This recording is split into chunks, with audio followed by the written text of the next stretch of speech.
It has always been hard for me to explain to people about what Vijji is. When I say Vijji, I am not referring to her either as my wife or as a woman. Even as a being, she has always been truly wonderful in my experience. But as many of you know, she is a person of very intense emotions. In her childlikeness, she never knew what should be expressed or what should be held back in a group of people. Whatever emotions were within her always found expression, irrespective of the situation.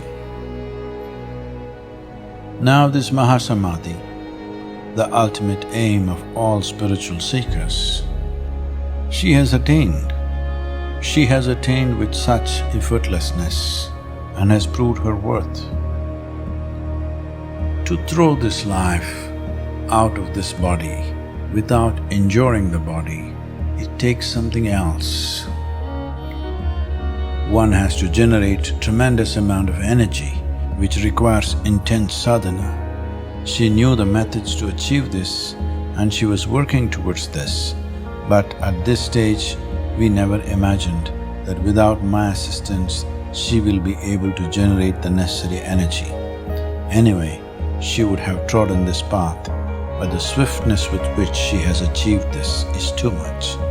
She made this possible with her love, probably the only thing she knew.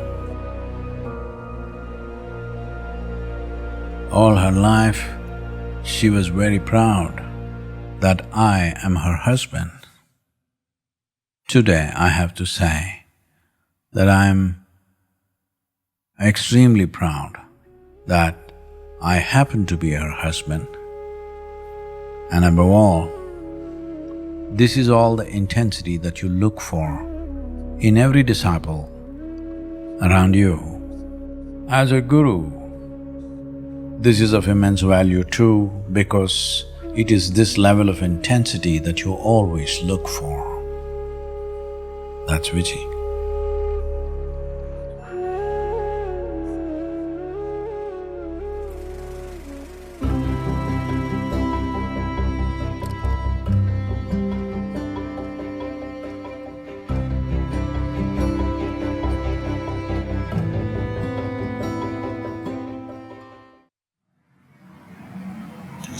Not 13 plus 12, 25 years ago, 26 years ago.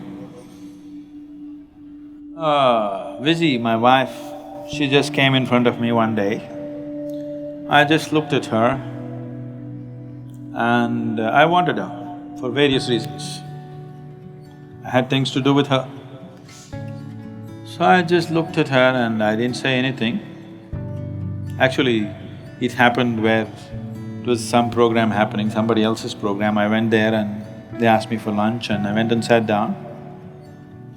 I was sitting in this row, there was another row in front of me facing me and one more row facing away from me and another row facing me. She's in that row. By then she was already looking at me, beyond these two rows. I just looked at her for 2 minutes and then I started eating my sambar and rice. Then everybody started completing their meals before me because I came in late and I was eating late. Then she finished her meal, she washed her hands, she came and she sat in front of me and burst out crying. So I didn't look at her, I kept on eating. Then I got up, I went and washed my hands and she came behind me. And she was still crying and crying and crying. Then she wanted to talk to me. I was not interested in talking. I just smiled and I left it at that. And those days no cell phone and I just wrote my home number and I gave it. And I said, only if I pick up, you speak. My dad picks up, don't speak. He doesn't like young girls, not anymore.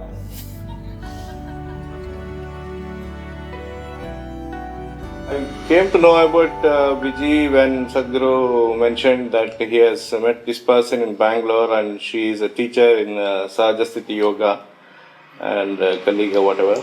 And he expressed his desire to marry her, and he wanted me to convey the message to my father or parents.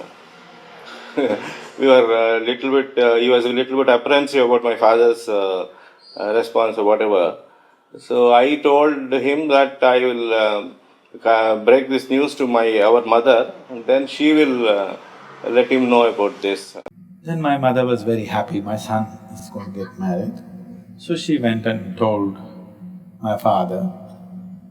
This is strange, how is he going to get married, who is she, what's she? Then he came and asked, who is this? I said, that's her name and I haven't spoken to her yet. Then he asked, who is her father? I said, I don't know. So, what, you don't know who the parents are? You're talking about marriage? I said, I am not intending to marry the father, for sure. I have no such intention, only the girl. What caste, what creed? I did know nothing, nor did I care. So I said nothing. He said, no way.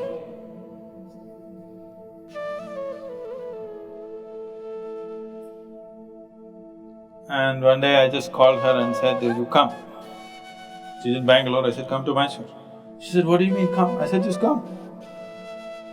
So she was working in a bank and she just closed her work as quickly as possible. She ran home and she told her parents, I'm going. I said, where?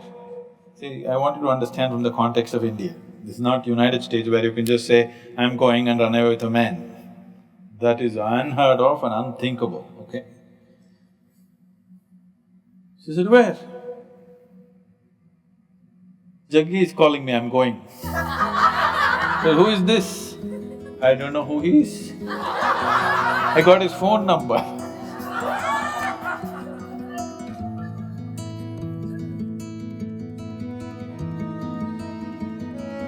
And much later, I did not even know that that day it was a festival and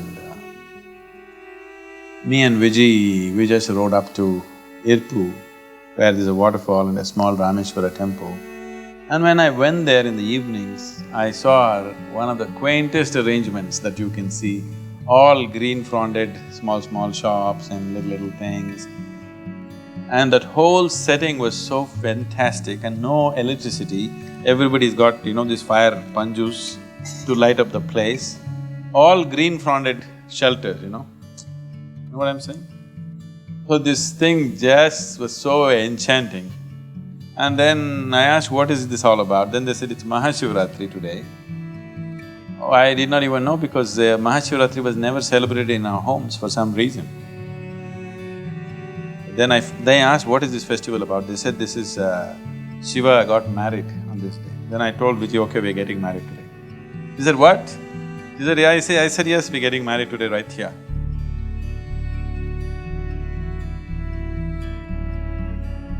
They said, no, we've not told anybody. I said, no need to tell anybody, I'm telling you. And we just got married right there.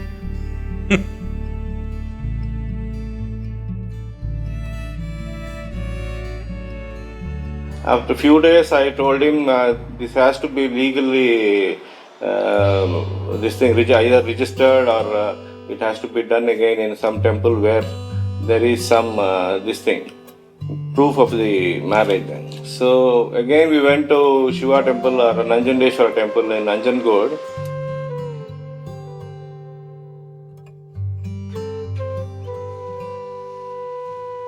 And there we got the ceremony done, a simple exchange of garlands, that sort of thing, and small this thing done by the main priest there. When they were newly married, they used to come near my shop to hang out. We used to stand next to him and she used to hold his hand and talk. She never cared about about the society or anything? Yeah, they were always lovey-dovey couple, if I could use that term. Always glued to each other, smiling, chatting, that sort of thing. They were, yeah, very happy couple. So, when I married Vijji, she was only 21 years of age and she was born and brought up in Bangalore. These 21 years, she had never stepped out of Bangalore city. She'd never seen anything outside. So we rode down to Hampi and Badami, Aihole, went to Karwar, Goa, down to Kanyakumari, up Tiruchendur, Madurai, Kodaikanal, Coimbatore, Mysore and back. So the first place that I came is here.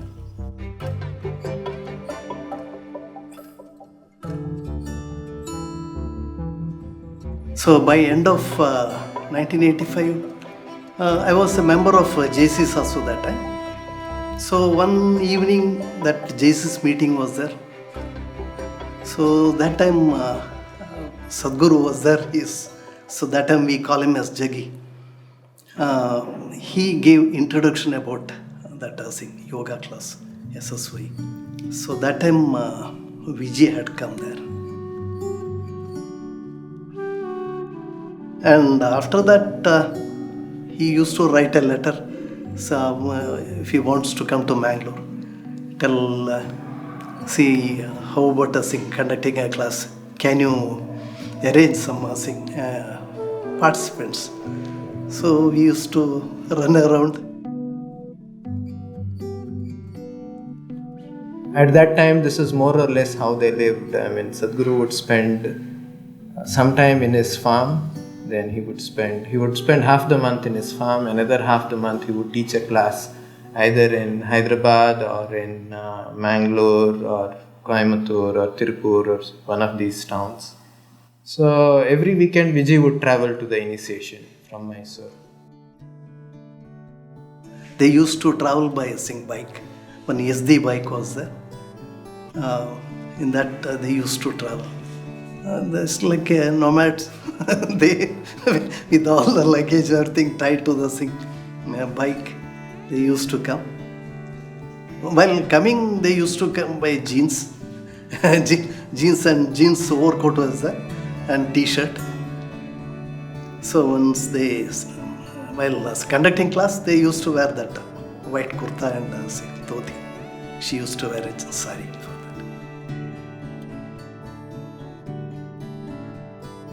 She was very deeply devoted to Sadhguru as a person. I wouldn't use the word guru like that, but definitely as a source to spiritual growth. She was definitely very deeply dedicated and devoted. But at the same time, she also constantly maintained an overt posture that she had nothing to do with spirituality. She was only interested in Sadhguru the person, who happened to be her husband, and that was her only interest. She kept very clearly making this known again and again.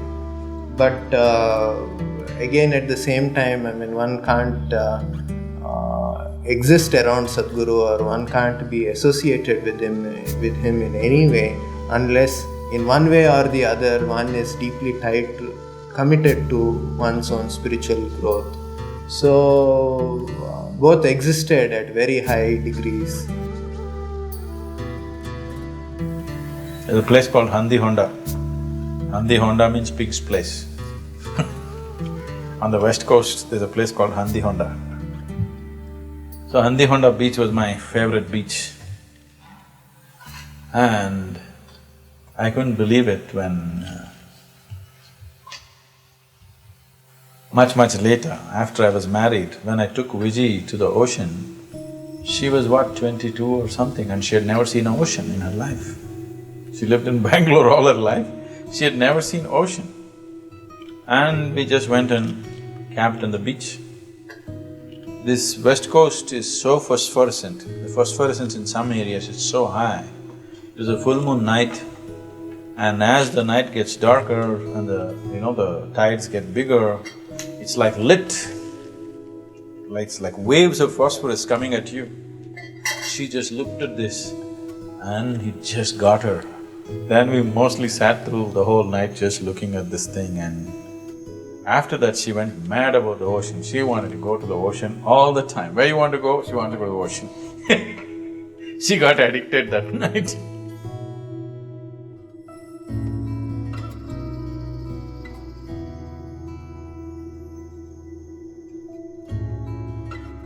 I mean, whoever knew Sadhguru or Vijji, they always knew them as Jaggi and Vijji. They were always together everywhere in everything that they did, and many of these places, they even told her, "What's this, you two people? You're always together, you're always talking. What is it that is there that's for you to talk so much?" And but that's how they were, and because there were constantly people around Sadhguru, and their whole, there was no such thing as privacy for them. So it would be all kinds of talk. When you are there, it would be all kinds of talk, and they, it was almost that you didn't exist there, and everything that needed to happen. And constantly there was, so many things would come into focus, which, you can also say it's a part of the spiritual process, which would generally happen in a spiritual process.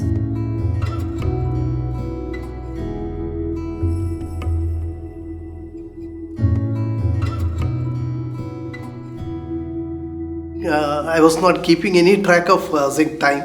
Still, I can tell you that in 1985-86, she was saying, they were in Mysore. From there, they used to come to, I think maybe till 87, 88. Then from there, they moved to Bangalore, Vijji's place. They were there for some time. It is in Sahajasthiti Yoga program. It was then called, the Isha Yoga program was known as Sahajasthiti Yoga program. It used to be 13 days program at that time. It would start on a Monday, and the Sunday in between is when we would have the initiation day. We would get initiated in Shunya meditation. So this was a whole day program. And during initiation, as you know, there is a Guru Puja that happens. And this Guru Puja, when it happened, there were not just Sadhguru. Along with Sadhguru, another lady was also there, and both of them were doing Guru Puja together. My eyes were closed, but the Guru Puja, the sound, the synchronization of those two voices, it was awesome. The whole, the Guru Puja itself was so beautiful.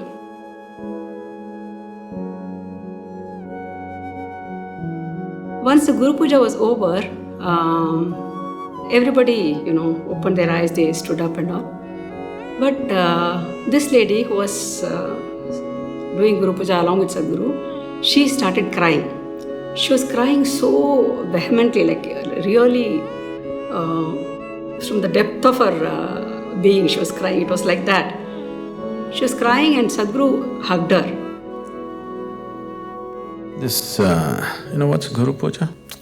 On the initiation day, they were mumbling something that you could not understand. You know that? You remember that?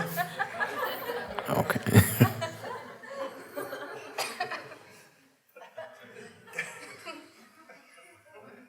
This particular Guru Puja is known as Shodashopachara. Shodasha means 16. 16 ways of treating a guru. That's the process.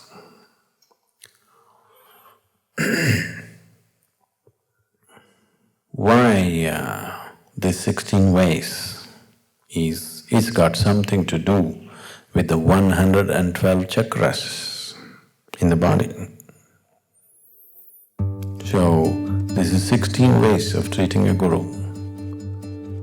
Is a certain way of making your system. You can make your body into such a way that it becomes an invitation to the divine. Then after that, I usually go for initiation in different towns. as a volunteer. So wherever I go for initiations, she will be with Sadhguru.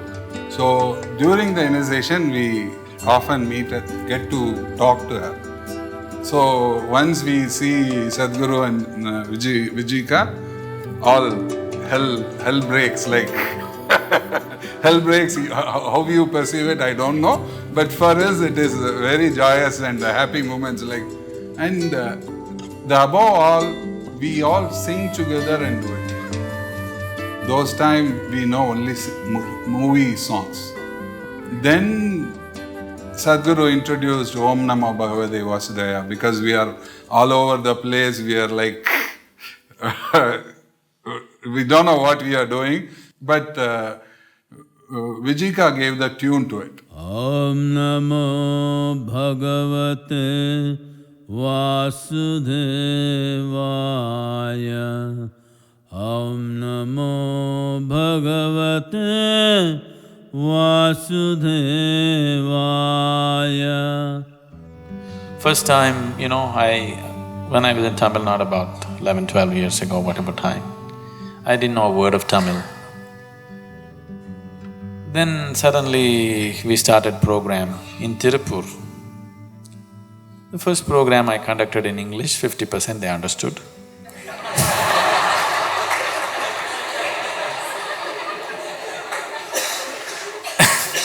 Second program I went and sat there. I saw 30% of the people were so eager, but they just sat with blank faces. English, English, English, English, and then I thought, okay. Then,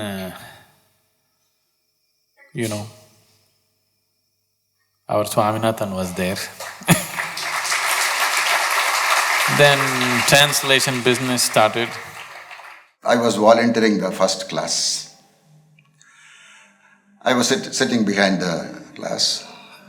Sadhguru and Vijji Maa came, and Vijji Maa handed over a notebook and a pen, and she asked me to take the class line by line notes.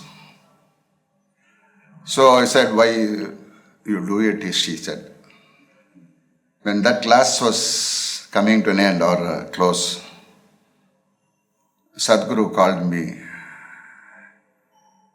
and said, why don't you teach this in Tamil? Then Vijji Maa said, your first teacher, in the presence of Sadhguru, you are going to do this. So accepted Swaminathan Sishal. When we wanted to switch, when I said I'm going to train the first batch of teachers, you should have seen the level of resistance. They thought I have fallen. Okay. Can anybody else teach this program? Is it possible? The program is conducted in such a way. See, today it is little more standardized. At that time it is free-willing. I taught the program whichever way I wanted. So they said, no way anybody else can teach this program. No way, we will not attend another teacher's program. Now there are people coming to me and telling me, Sadhguru, your teachers, they're better than you. I said, that's great. 9 of us were in the teachers' training. It was held in Valandai Maram near Pollachi, year 1991. During that thing, she was teaching the Guru Puja. Teacher means she'll be like a tiger. Whatever little pronunciation goes this way, that way, she'll say once again. Start from the beginning. And she'll sit and correct, come on, face the wall and chant again, chant again, chant again, meticulously. Everything, even our dress. What type of dress you have to, because lady teachers have come up at that time, and she used to guide.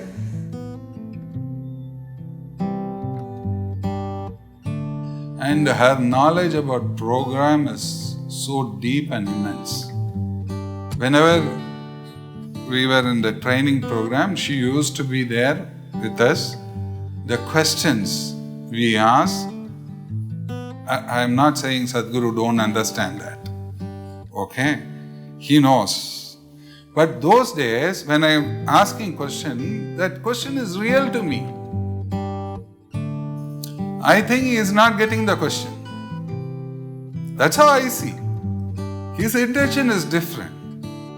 So, Vijjika will support me. From the same direction, she will ask the question. Till I get the point, she will pursue it. Any teachers meet or any meeting, Vijji would be the first one to question him and question him on such basic terms and such direct terms. I think it kind of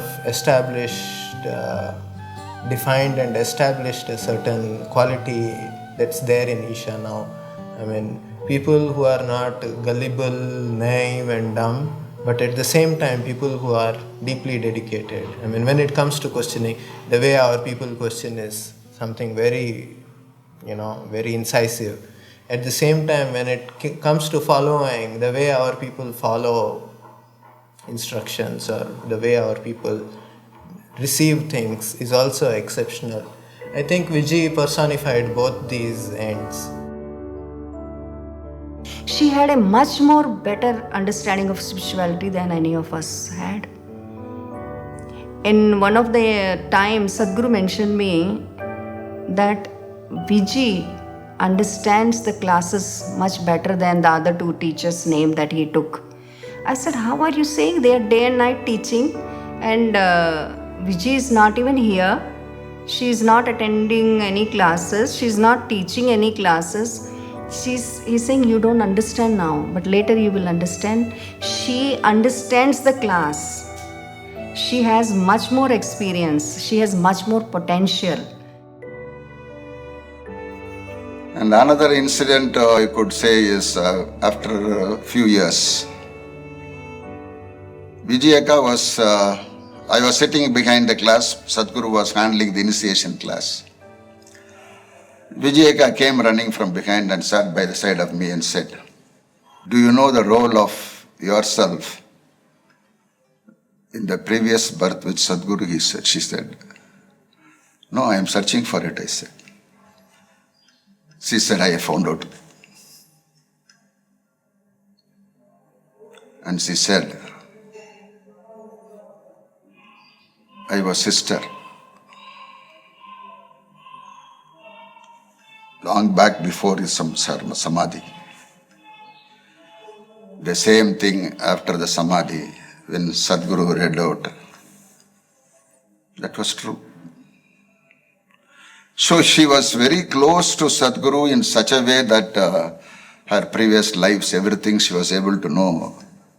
So yes, she has taken him as a ultimate Guru or Shiva. And in those days, he'll struggle for Tamil. But in English classes, if you see, his eyes will close like this. When his eyes close like this, something different from him will come out. The speeches, then Vijjika say, he has gone inside. This class will last another half an hour, she will say.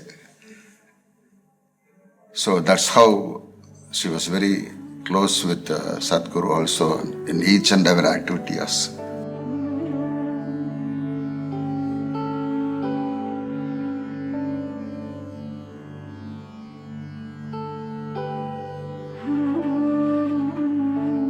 This is those days, no yoga center, those days I am talking about. So Sadhguru has to travel and come and stay and conduct programs. So Vijji Maa will come. So in few months, most of the centers have become our family like. So whoever gets wedded or marriage, they will invite us first of all. So we will go. When we go, Sadhguru, Vijjika and the gang will follow. It's a fun. Always wedding means we will go dance, we will play, then we will eat 100% stomach full and enjoy and come.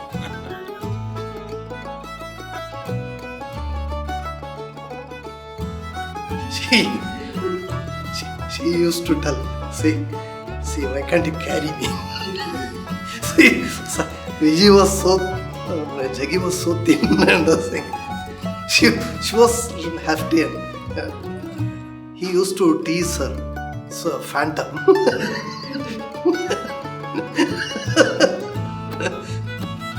Because she was like, with all that,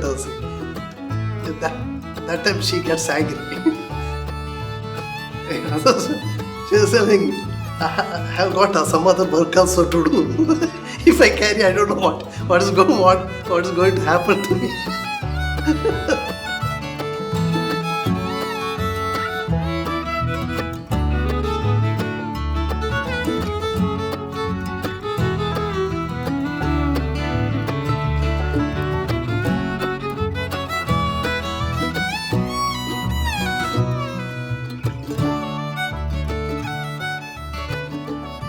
I've been to Vijji's place. Vijji was from Bangalore.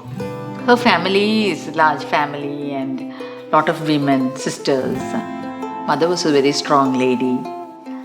Her father had a watch shop and father's pet was Vijji, I think, very dear to her father. She won't talk much about her parents at all to me, but I've been there to the place and I've met them also. But she's never spoken much about them. I think she had 3 or 4 sisters and 1 brother. After she met Sadhguru, I don't think she connected to anybody. It was all him. Yeah. It was all only him. And everything is Jaggi. Without Jaggi, nothing moves in her life, And she will say, Ungla madri, I'm not mad after him. Yeah, I know you're not mad after him. She is mad after him, but she will say, Ungla madri la na paithiyam kediyadu. She will say. There was something about her. She was a wonderful person. In my experience, I found her very wonderful. I found her very easy to connect with, very easy to gossip with. Very easily I could say things to her. Even about Sadhguru, very casually she would share different aspects of their life, their daily routine. She would come in the morning sometimes and say how they spent the entire night just talking to each other. And I've seen that. There'll be this crowd, but these two will be sitting and talking to each other.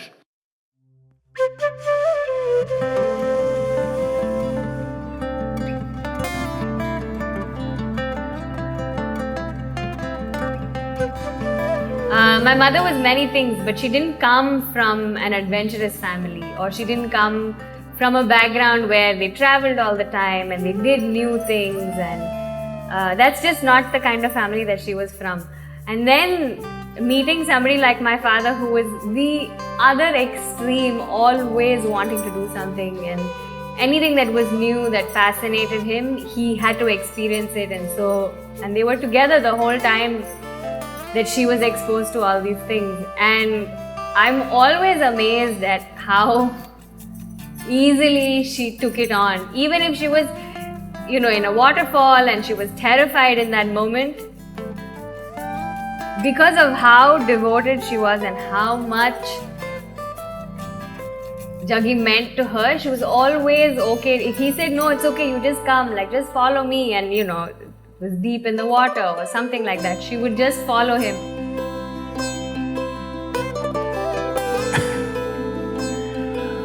At that time, I was made like this. If I see a hill or a mountain, I must climb. If I see a river or water, I must jump. So I was riding, because I did from Karwar to Kanyakumari about 11 times on my motorcycle. One of those trips, Vijji, my wife, also was riding with me. She was new. She still was figuring out who I am. So we were riding. So I came to this Netravati river. At that place, it's almost a kilometer wide. Then it was my usual habit. I parked the motorcycle on the bridge and I said, "You be here," and I took off my clothes. In my shorts, I jumped into the river from the bridge.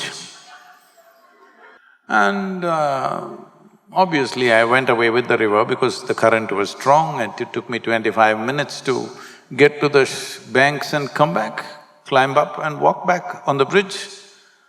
Then when I came, she's hollering and people have gathered and she's crying and blowing her head. I said, "What happened?"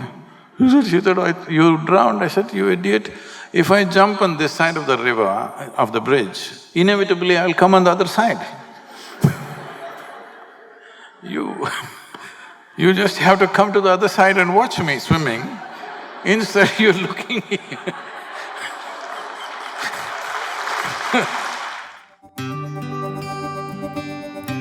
But I know the kind of person she was, and sometimes it's hard to believe all the things they did, how much time they spent on the bikes, slept on the bike, on the sidewalk, the way they traveled. And she's not like a hardy woman. She's not somebody who will be like, "Oh, I'll get through this no matter what." Purely out of her love and her devotion for my father, she followed him everywhere. And there was something so nice about the two of them together. He was constantly teasing her, she was constantly fighting back. There was something very beautiful about them. They were like, almost, I don't want to say like children because it wasn't naive in that sense, but they were very childlike around each other.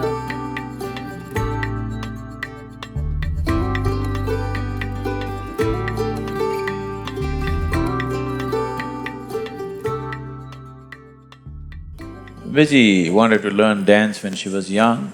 She did not have the facility nor the thing to learn when she was young. She said, "If I have a daughter, I would like to..." I said, "First thing, you're not having a daughter and she's not going to dance." No, she said, I'm not saying I will have. I said, "If there is ever a daughter, she must become a dancer." I said, "Okay, any number of things they can become. Let her be a dancer if it is so. An imaginary daughter, not a real one."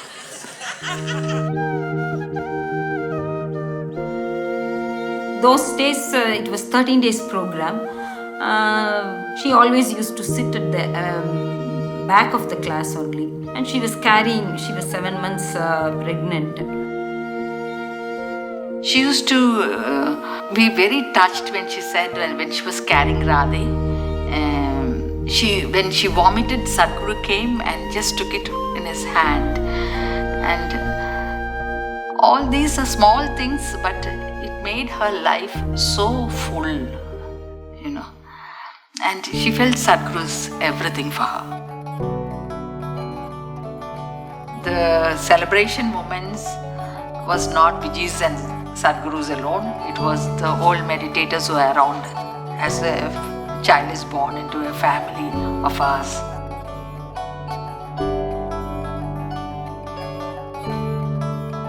I've asked my father once, how come they even decided to have a child, because he was very clear about what purpose, he was trying to fulfill in this lifetime, and he was very clear about where he wanted it to go. And even to me, it seems a little strange that for how much they traveled and how much work they did on a bike that they decided to have a child. But I think that was something my mother wanted. She wanted a home and she wanted to live in the home with her child and her husband, and she did all of those things. Radhe was just 3 months old, not even 90 days completed. She was there in the whole program. And they didn't have any private room for the child or for them. They were just with us. And there's no special care as 90 days old baby and all. Sometimes during those classes, sometimes they will not even have food. People will commit and people will forget. They will not even ask. Vijji was working, Radhe was traveling with Sadhguru and he would take care of her. And that's how Radhe has grown up in different homes. And I have seen her, whichever home she would go, I have seen her, she would call the lady of the house Amma and the man of the house Appa. She would refer to them as Amma and Appa, and of course Sadhguru was Jaggi for her. At that time, everybody called him Jaggi. My mother called him Jaggi, all the volunteers called him Jaggi, all the people who had come to the foundation full time, they also called him Jaggi because that's who he was, like everybody's friend, so everybody called him Jaggi. And I think because I just grew up in that house where everybody called him Jaggi, I called him Jaggi. There is an old photograph of both my mother and father together before my father stopped shaving, and he had a mustache and short hair, and I'd never seen him like that. My whole life he's had long hair and a long beard. It used to bug me who this person was. So I remember asking her, who is this uncle that has his arm around your shoulder like this? And she would not stop laughing, and she would say, go and ask Jaggi uncle, go and ask Jaggi uncle. And it used to just bug me no end.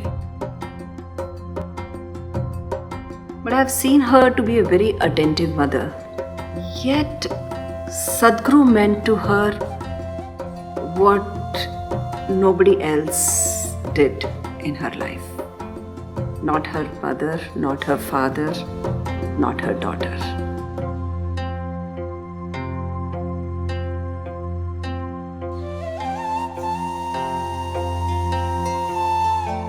I remember one instance when I went volunteering for ladies BSP.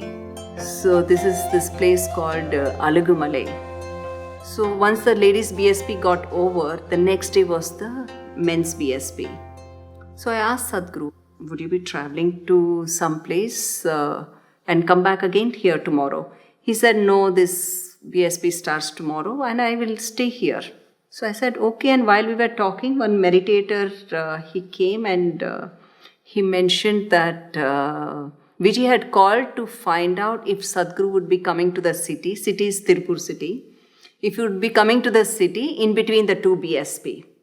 So the moment Sadhguru heard that Vijji had called and she wanted to know if he would be coming, he drove all the way to Tirupur to make a phone call because there was no phone call facility in that area. He drove all the way to this meditator's place. He made a call to Vijji and then he drove all the way back to this venue. I think at least 2 hours of drive, one way.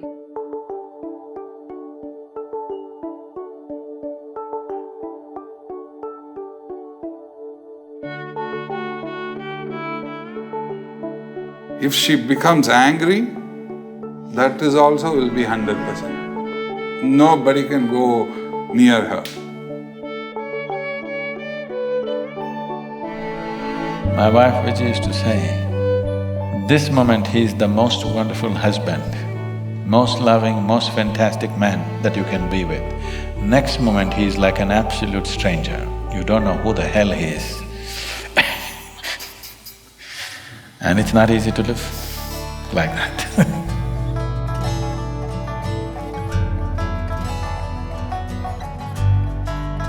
One incident I want to tell you is, we used to play the 7 stones ball. 7 stones you will keep inside the ball, you know the game, you know. 2 sides will be there. One will be headed by Sadhguru, another will be Vijji Amma. Vijji's entire focus would be to get him out, like single-minded focus. And she would get very, very competitive. And that time she will come and physically fight with him to, you have gone wrong. Again, you don't keep the stones right. That game, it will take 1.5 hours, 2 hours, but full of tense and thing. She'll stand up like this with her hand here and she'll dare Sadhguru. And then this back and forth conversation will happen. She'll be really like Bhadrakali. So once the game was over, I said, Vijji, you couldn't knock him down today. So she said, I knocked him down years ago. What's the point getting him knocked down again and again? They'll be fighting to the core.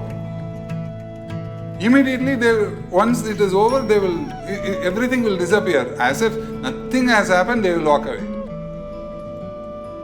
There are a lot of incidents where, how in initial days in Mysore when the class was going, Vijji was a great support to Sadhguru, and she was also working in a bank, and she took care of Sadhguru financially also at one point when he was going through the transition in his life. After that, I have seen Sadhguru introduced a meditation in BSP, Samyamas and all. Before that, to come up with that meditation, he went into some sadhana, 1 week of sadhana. So 100% she was there with him, totally taking care of him. He came out of the sadhana and did a Hatha Yoga, first Hatha Yoga program in Coimbatore. That was a hit,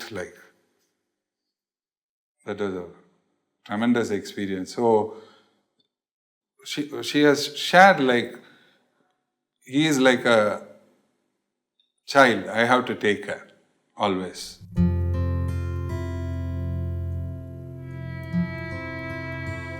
I never at least witnessed any moment where she was not completely involved with whoever was around her. And I don't just mean Yagi or me because we're family, and I don't even mean it like that. She was just like that with everybody around her. Whoever she met in that moment, she was completely with them and she felt for them.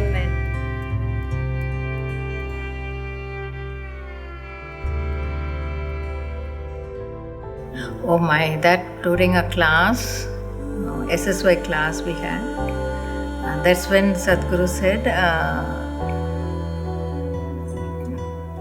10 years time I'll leave. Oh my, she cried and cried and cried. I was sitting next to her during the class, we were volunteering. I was sitting next to her, she just held my hand like this, she started shivering. Why is she shivering? And I turned and looked at her. She was crying and crying and crying. So much, and the whole night she was crying. It was the evening class. Then we all, she became somewhat, and she fainted also that day. She couldn't take it at all. Crying means so much. Non-stop crying. We couldn't control her at all.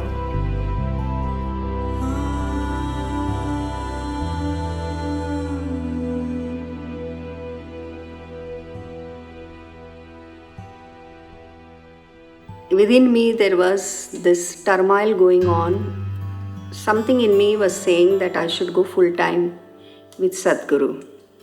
But there were no people around him full-time, especially girls. So when I first spoke about it to Sadhguru, he said, don't be in a hurry. So Vijji was next to him and she said, Jaggi, what is she talking about? She wants to come full-time. How is it possible? Look at her family. Then I tried to convince Vijji. I said, no, it is really important to me. Then she said, Kusum, you come and stay with me for a few days in my house. You first understand, you seems to be in a hurry. So that is the time when they were trying to have a house at Coimbatore. I think till then it was all a temporary arrangement. They moved to Coimbatore where our Singanallur office is right now in Coimbatore. So they moved there. I think Vijji took a break from her job. Sadhguru's work started more intensely when he came to Coimbatore. And his mission was larger and he had an urgency to finish something.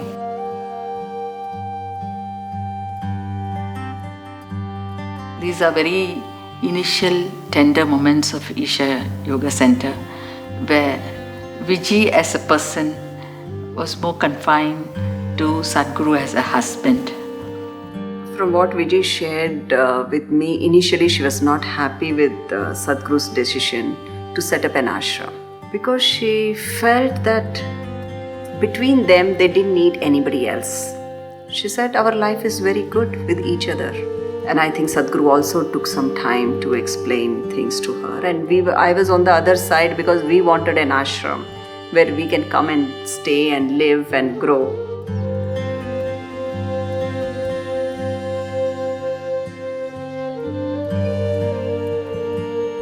When the three centers were at full swing, Tirupur, Coimbatore and Erode, Karur also.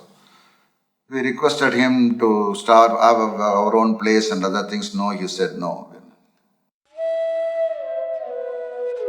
After that second Samima, he also experienced a different aspect. And Vijji Maa also experienced something. Ma Karpuri also experienced something. And that Samima was very great change. That is 92 September, October. One incident was like Jaggi almost became lifeless in one Samyama sing only. In which Vijji Maa was also a participant. Because he missed the first and the second, she did not completely grasp it. So she insisted the third to happen. So at the time of night dinner, he will sit in a place and I'll keep the plate and ask for him. He will whisper.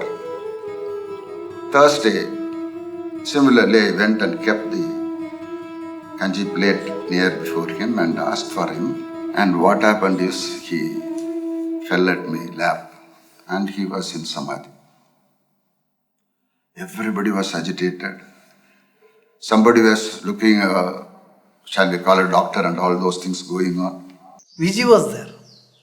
Vijji was just sitting and she never perturbed, When they just used to sing, lift his hand, it's just lifeless.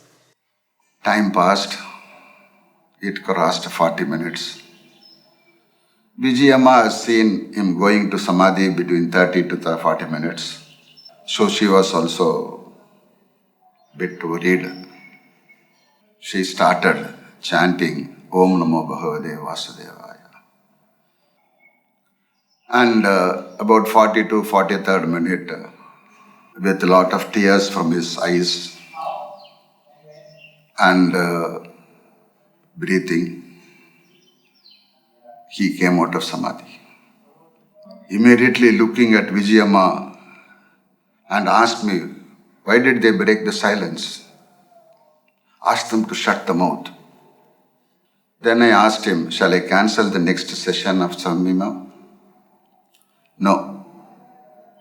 You give me a long card with mic. I will lie down and give instruction. And he said, after the prayer, he said, watch your breath. People were watching the breath in different ways. Some were roaring, some were like coming to the dais. 1 hour I was trembling.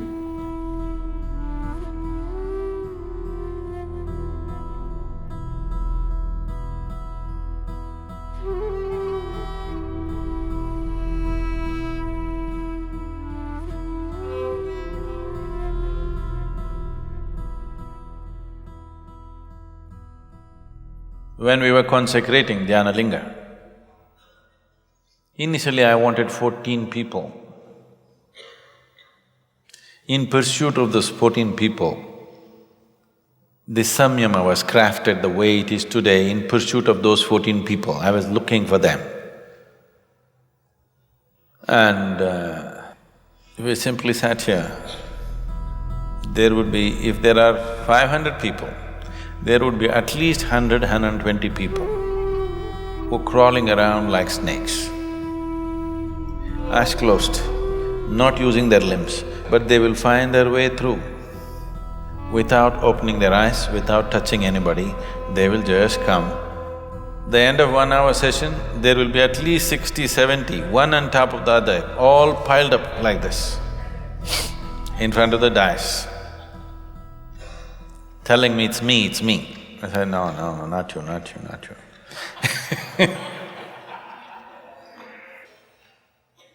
So, we thought, if we have 14 people, it would be easy if all of them were men to work with. Socially, it would be easy to work with men. Then when I found we couldn't catch them, then I said, okay, 7 men and 7 women. We'll take the social risk. Then we went through that, we picked many, we put them through processes, and that was a time when so many things were done which are very difficult to describe. From there I just boiled down to just 2 that I can work with. In only next class question answer session, he was able to say why these things are happening, because many people have fast forwarded their life. And he looked at Vijji Maa. So that was, in my view, that was the first dissolving of karma of Vijji Maa took place.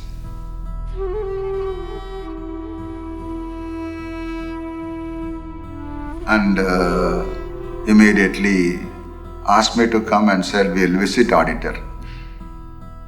Then we visited, and then he said, I want to form a foundation in the name of Isha Foundation. Avahanam Narayanam Padmabhavam Vashishtam Shaktim Chatatputra Parasharancha Vyasam Shukam Gaurapadam.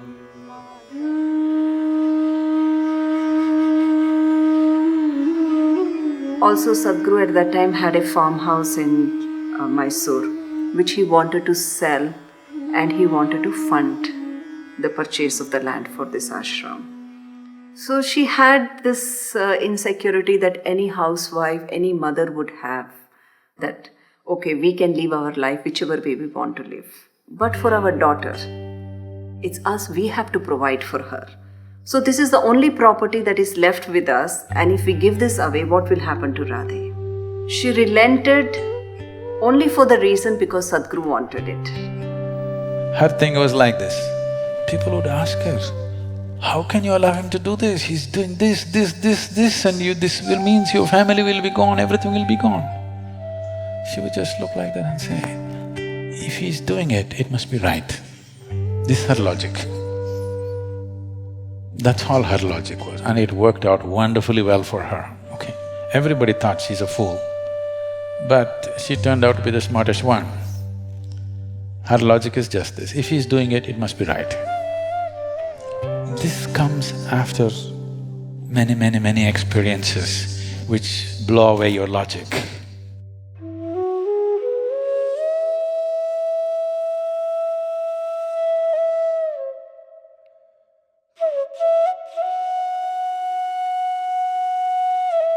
Her involvement for any positive things are always full.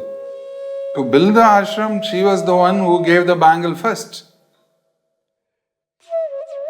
We were all there, first as a donation. That's where it all started. Then the donation slowly flowed in.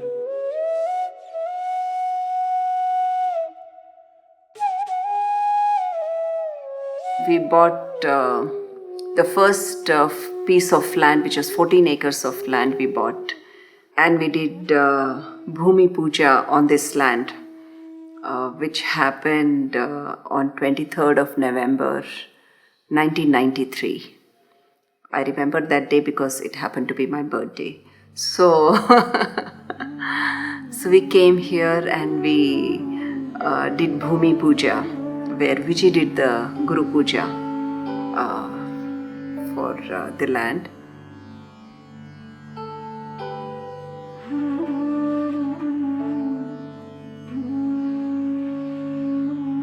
maybe not the very first trip that we took to see the ashram land. And it was so windy, and I remember having to hold on to my father's kurta, and my mother was there, and I had to hold on to them because I thought I would fly away in the wind in the ashram, which wasn't really the ashram then. It was just a piece of land, and nothing had started there. And we had an elaborate discussion about the formation of ashram, not in Coimbatore. It was in Malpe Island at Trivandrum, near Mangalore. Myself, my wife, all the teachers' family, and the boat left. It's a small island. We prepared, cooked tea, so eat. It was raining, we had to be there. No shelter, nothing.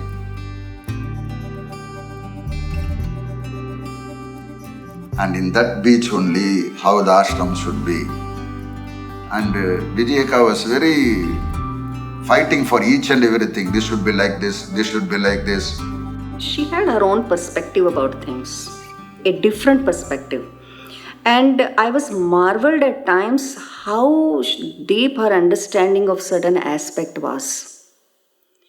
Like initially brahmacharya was mandatory. Whoever want to come full time, they have to take brahmacharya. This Vijji found was not, brahmacharya is not for all. She said, Jaggi, everybody can't be brahmachari. There are different types of people. But he said, I want only that kind which can go into brahmacharya. Then she sat and gave her point of view. You mean to say a person who can't take brahmacharya, can't he achieve? Does he have a possibility? Yes, Vijji, he has a possibility. Then why deny opportunity to all those people here? I think we can't close doors on anybody. Whoever wants spirituality, this place should be open for them, whatever their limitation is. She had a very strong point, and I remember that evening where she was, without losing her cool, whatever points were raised by Sadhguru, she had a reply. She was very firm, very clear, and certain experience of life she had, when certain place you have to come from to have that view. She had that. And first brahmacharyam, we can give brahmacharya, Guru Sishya Paramparaya can be given, got the consent of Vijji in that place. Immediately after coming over, then the first batch of brahmacharya was given on the night of Shivratri. She was beginning to get involved in small ways with the ashram. And but when Sadhguru announced the Wholeness program, by then I think her leave quota was over, and she had to go back, and she could not even participate in Wholeness program. As much as she wanted to be there, she could not come because she had to go back to the job.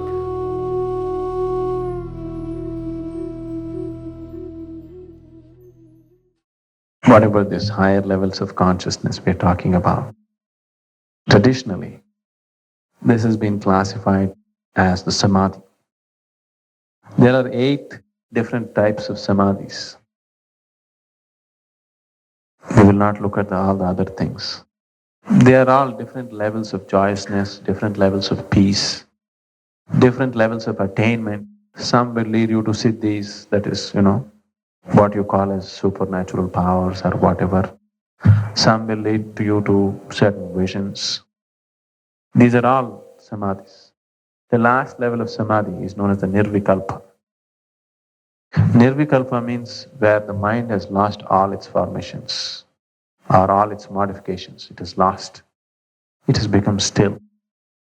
You can say it's a point of no return. You can't get lost anymore. You have not attained to the highest yet, but it's a point of no return. You can't get lost anymore. It's assured for you. Because now there is nothing much to do. Just wait, things will happen.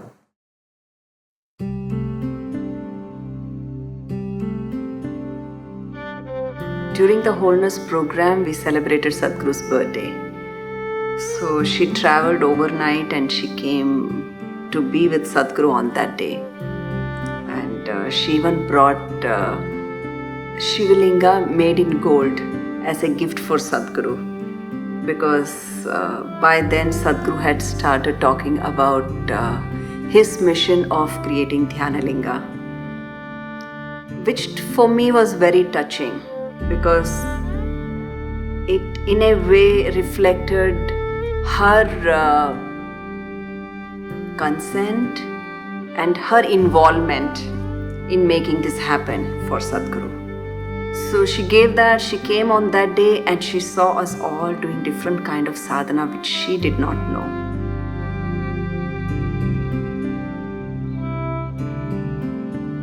And I think there was a little bit of a hurt in her that she did not get to learn these sadhanas. And then on his birthday, one of the participant had a very good awakening, Nirvikalpa Samadhi experience. 3rd September should not be remembered as my birthday. It's the first flower.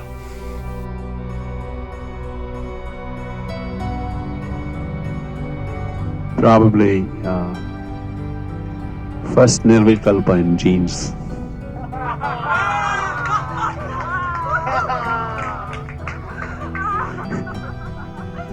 All these days, whatever happened, at every point, I've been frustrating you with, this is not it.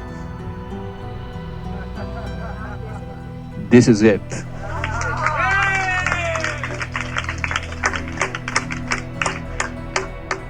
I have company. and that Samadhi, Nirvikalpa Samadhi, made many people change. And she also subsided. And when leaving, she had my shoulders and I took her to the car and said, "You'll have another occasion to be with Sadhguru like this." I patted her and then she went in the car.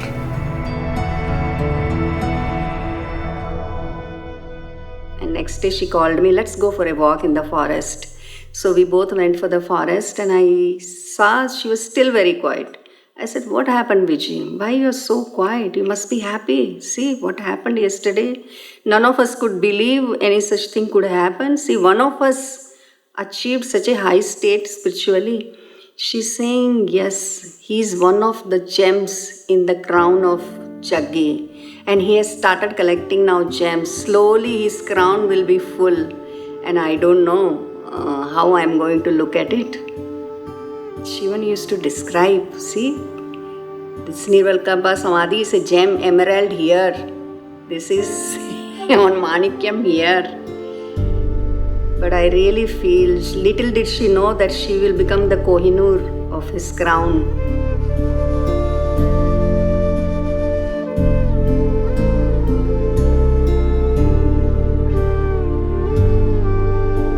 Then we went for a trip, 95, okay. Mangalore, Karanje, those areas. So there, wherever we see water, we will be the first to jump. And there was a temple pond, very deep and all that. And I am very scared of water. Then Vijji was equally scared of this. She just plunged into the water, brought a tire and said, "Hold on and come." So these are all taught by Vijika. Don't hesitate. Whatever you feel, you jump into it. If you feel it is right. That I have to highlight. Because she is a very strict teacher also. And I've also had opportunity to watch her around Sadhguru. And one thing that I constantly noticed was he yielded to her, he relented to her in a way that he wouldn't relent to anybody around him. And I used to think he's doing it because she was his wife. But I really gave it a thought later on, because the ultimate itself relented to her and give her what she wanted.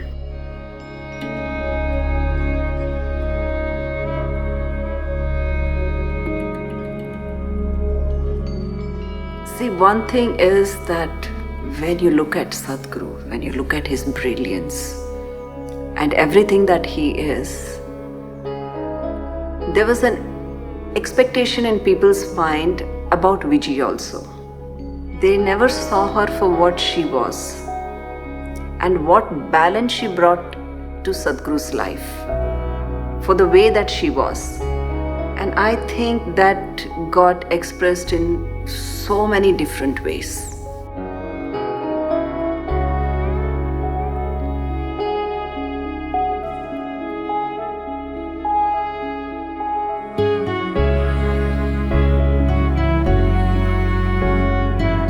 She had initial struggles, like Sadhguru started growing beard. I remember that she coming and telling me, see, and during Wholeness program he started tying turban also.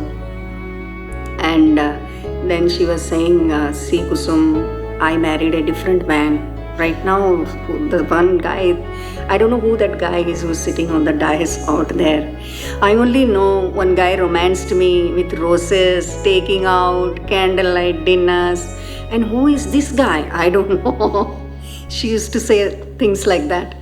And also I watched, Vijji was not a participant in Wholeness program. She would come from time to time and stay a few days and she will go.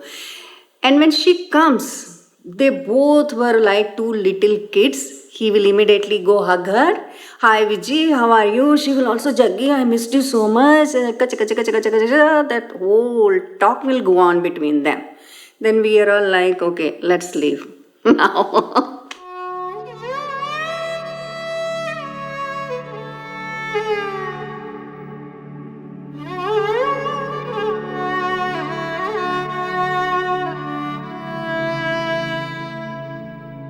Generally, people will see Vijjika as Sadhguru's wife. So what people will think is, when Sadhguru's wife, she has to be revered. It is not true. Sadhguru's wife, revering may happen after 30 years of building everything. When you are in the scratch, Sadhguru's wife means more demands. Fulfilling those demands are very, very, very, very difficult. Okay? So when they see her humanness, they won't accept that. So Vijji has to be so tuned to that and present herself. Very, very tough to be a guru's wife.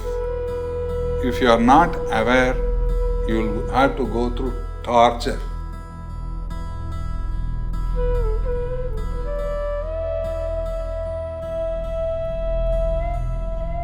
There was a certain period of time which she took for herself to adjust to the idea that her husband is a guru now, and he means lot of things to lot of people, and he means so much more than the relationship that they were having. And she also saw the transformation in people's life that were in contact with her husband. So she finally took the plunge and she started coming and living, and she actually came and informed me that I am finally settling in the ashram.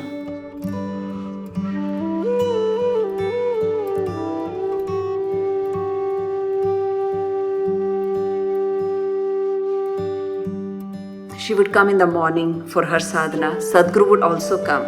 Every day that he was here, every single day, Sadhguru, Vijji, and they will bring Radhe, who would be sleeping. So Sadhguru would carry Radhe with her. He will bring her to the meditation hall, put her down, put her to sleep in one corner. He would do his sadhana, and Vijji and I would do it together.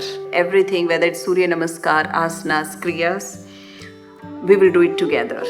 So she started getting more and more involved. And then the consecration process also started. So that involved her even further, deeper into it. So yes, from a man to a guru, the journey for Vijji was not an easy one.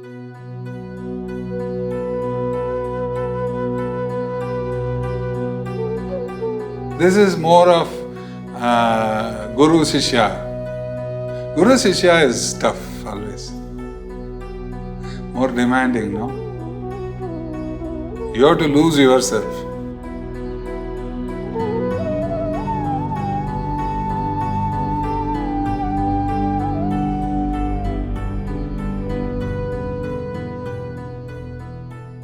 See, I remember when I did my BSP program, Sadhguru made a statement. He said something to the effect that for the next 8 to 9 years, he's for sure there.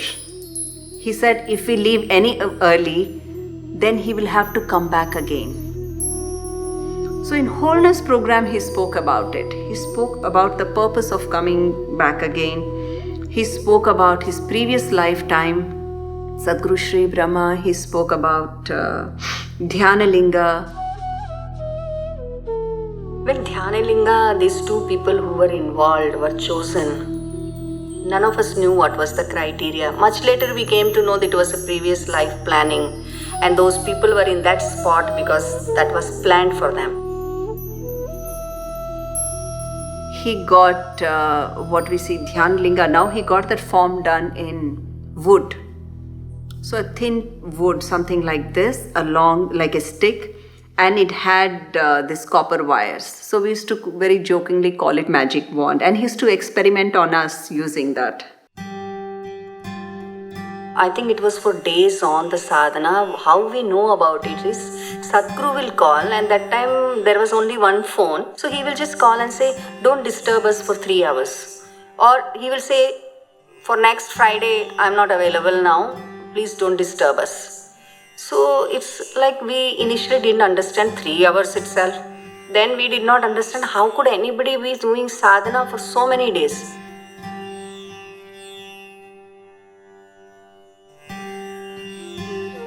And when these people do the consecration process, we are called after that and we enter that space. It was like some other world totally.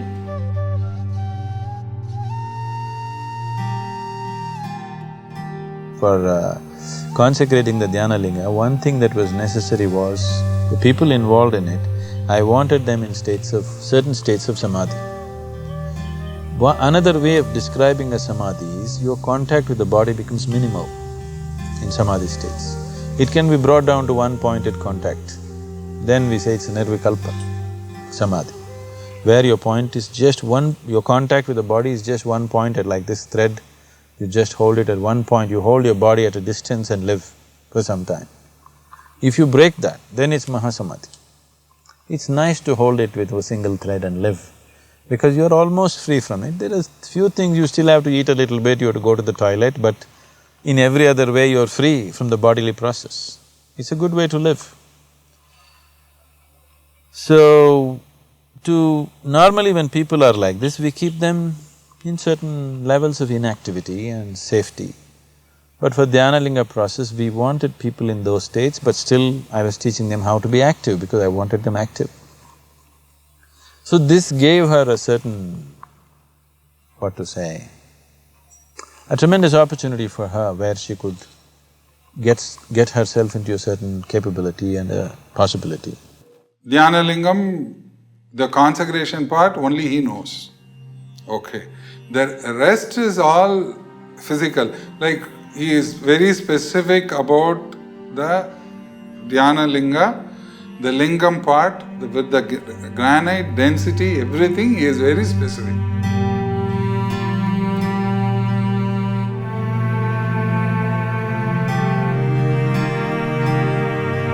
So I went and did the Guru Puja and brought it here.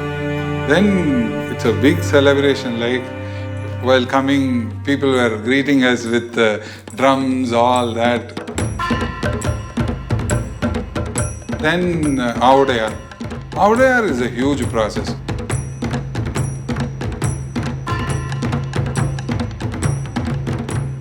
Then once Abode came, Sadhguru also came, Jaggi also came, and that time we used to call him Jaggi. He came, he also came. Then Vijji also was in Single office, she also came in the same place, she came there. As soon as he came, he said, does anybody have any coconut or anything like that?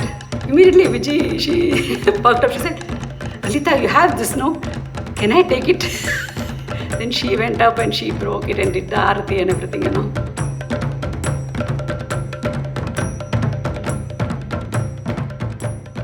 Somewhere in August 1996, they moved to Shunya Cottage.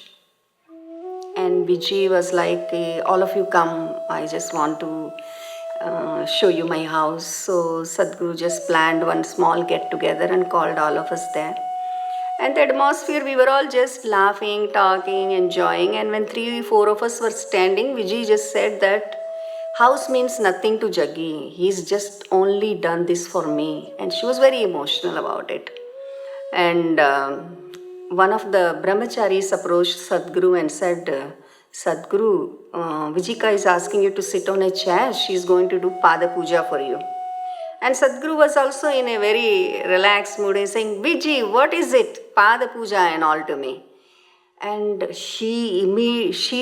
sentence that she spoke was, sit Jaggi. And something was in her voice that he immediately understood and he went and sat on that chair.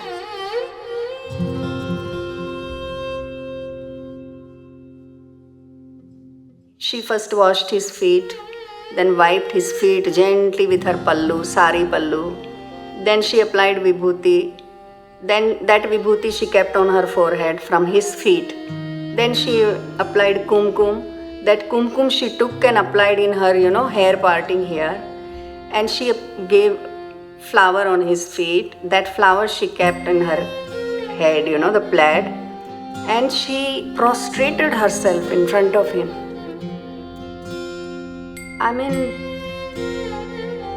it was just a fabulous moment for us to see Vijji. That's when I first realized that Vijji has transformed in a big way. She's up for something else.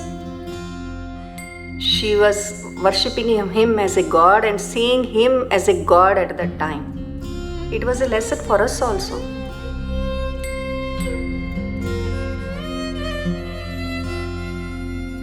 Vijji shared this with me that when they got married, Sadhguru told her that he will leave by the age of 42 and whether she was still willing to marry him. And she said, and she was like, yes, whatever the consequences, let's get married. So we had this conversation even in Rishikesh. So we went on this Himalayan yatra.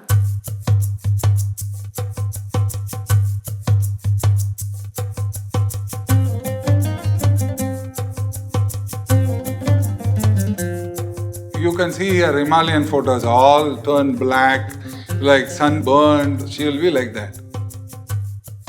And sometime during the conversation, Vijji made a comment, I want to leave before you. Sadhguru went quiet for a moment. He tried continuing the conversation where once again she said, no Jaggi, I want to leave before you.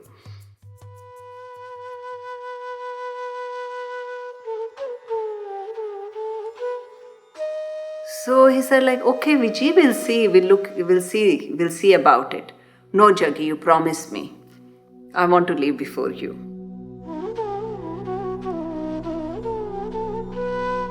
But that particular day, I remember looking at Vijji and finding her, she was glowing. She was literally glowing on that day. And she had in some way started her spiritual journey officially. That all put together, that she looked very, very happy. She looked very happy, very settled and very beautiful.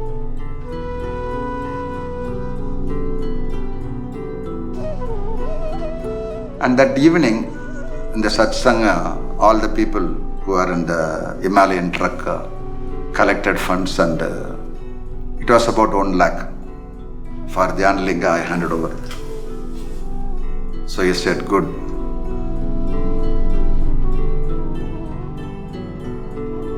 I remember once I was the kitchen in charge. Once after the sadhana, I just went to the kitchen to make the preparation for the meals.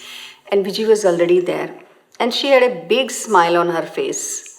Then she said, have you noticed that I've started wearing few new jewelry pieces of late? I said, really? What happened? saying, Jaggi has been giving me recently few small pieces of jewelry. Look at my nose pin. Didn't you notice it? Then I was as puzzled as her, because Sadhguru is known to appreciate somebody in so many ways and unusual ways, but gifting jewelry did not fit into his personality. But after a few months after her Samadhi, Sadhguru was having a meet with all of us, and then he mentioned that she was so attached to me. Whatever I gave her, she would always keep it on. So just this process is on. Dhyanalinga process is on. So I gifted her a lot of metal-based items so that she will always wear them and not slip outside her body. But when the moment came, she knew exactly what to do, and she just left us and did what she wanted.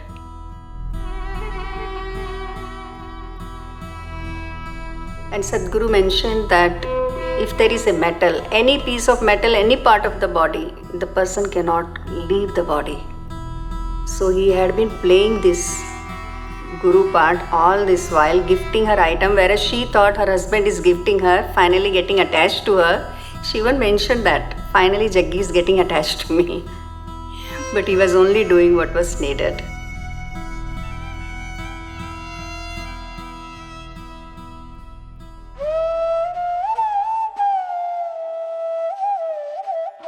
Biligiri Rangana Betta. You heard of this BR Hills? One of the most fantastic places in terms of nature and wildlife. So on this hill there is a place called Dodda Sampige. That means big Sampige. So on this hill, Nirmalananda came and settled down.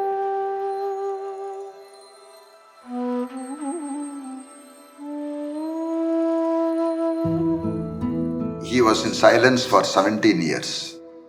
And he has just came out of silence, and he was preparing for the Jiva Samadhi. And Sadhguru was sitting like this in Vajrasana, then Vijji Maa, and then myself.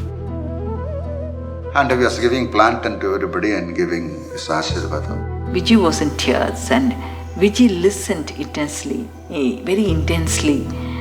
And the way she was in that atmosphere, she was more a seeker than all of us who came for the purpose, She said, yeah, we met and he wanted to know how he can leave his body, and Sadhguru and Nirmalananda were talking to each other. That's the first time I opened up to a completely different thing, and I spoke to him certain details about what is it that stops a person from leaving, what is it that makes a person leave. I went into certain details, and Vijji was there, she was listening to all this, and she burst out into tears and she cried and cried and cried. So I just ignored her and continued to speak to him. Then he was also weeping off and on and asking me questions, and we went into great detail of many things which usually I've never spoken anywhere, kind of things. I don't remember that specific incident where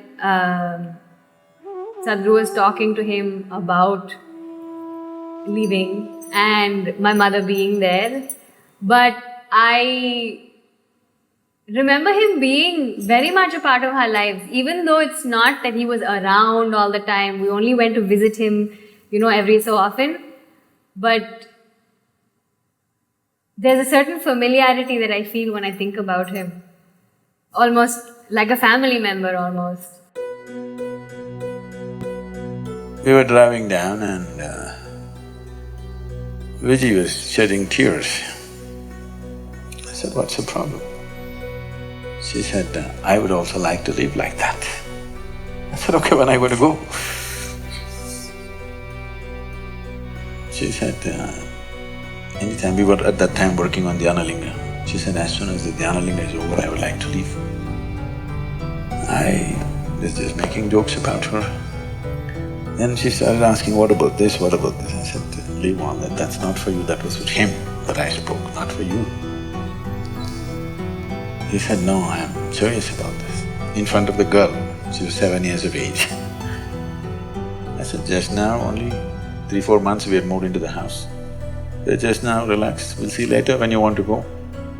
She said, no, right now, My inside and my outside is perfect.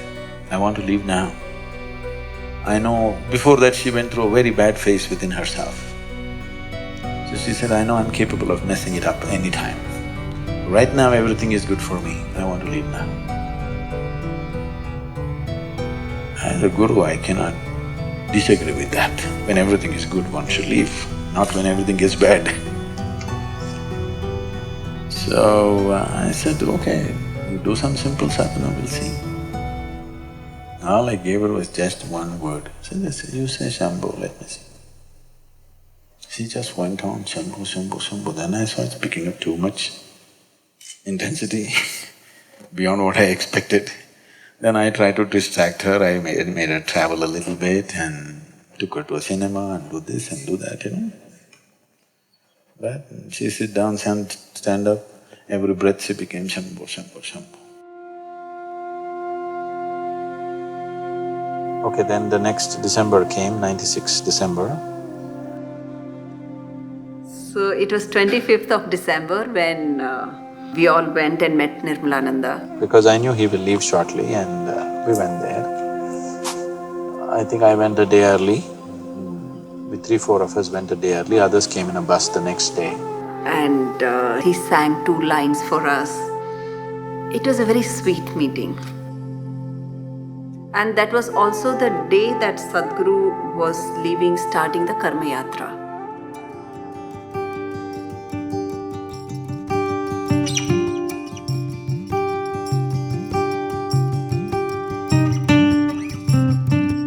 We were in a rush to finish the Dhyanalinga consecration, but things were still not falling into place. People we had invested in, many people, we gathered those 14 people we needed and put them here for 3 months, but they wouldn't yield. They had developed new attitudes in this life, they were acting funny. So things were not happening, time was running out, so we had to do something drastic. So we took people to those places which would connect them to their previous lives so that we could shake them up completely. That kind of shaking up loosens a person. Within his contact with the body is so loosened that he becomes capable of leaving if he wishes, which manifested in our lives in a certain way. But at that time it was needed. Without that looseness, they could not be the right material for the consecration process. It was a drastic step that we took because time was running out.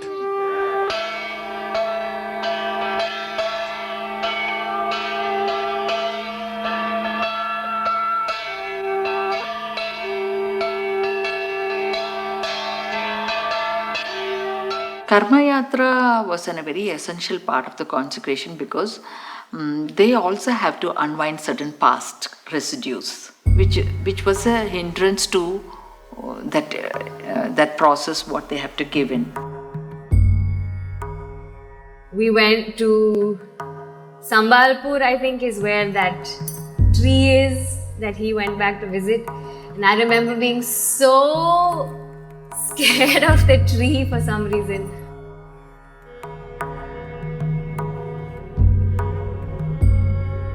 It was too much for me. I didn't want to go near it and I didn't want to touch it.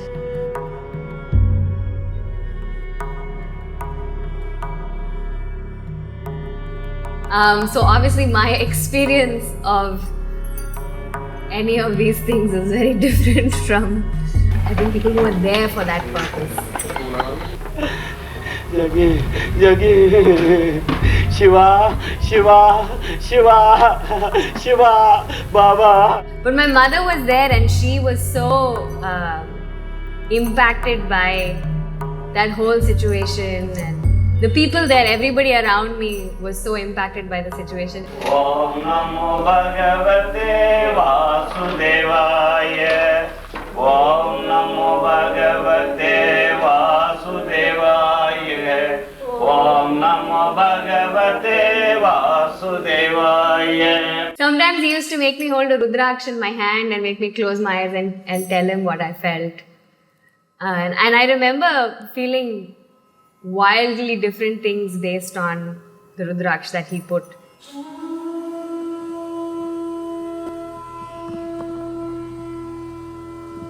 He went just for like 8-9 days on Karma Yatra. He was gone only for about, because Sadhguru said in 8 days he drove some 10,000 kilometers and covered some 6 states.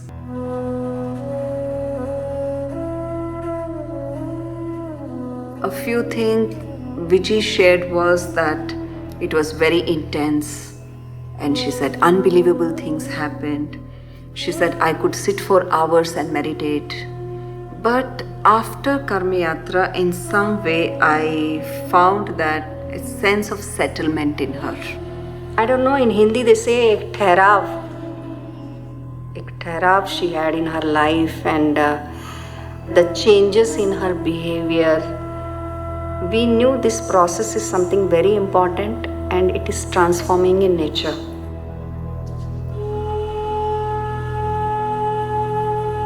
Now certain photographs are there with a mala on her body. You can see the picture, the before picture and this picture, which will be completely different.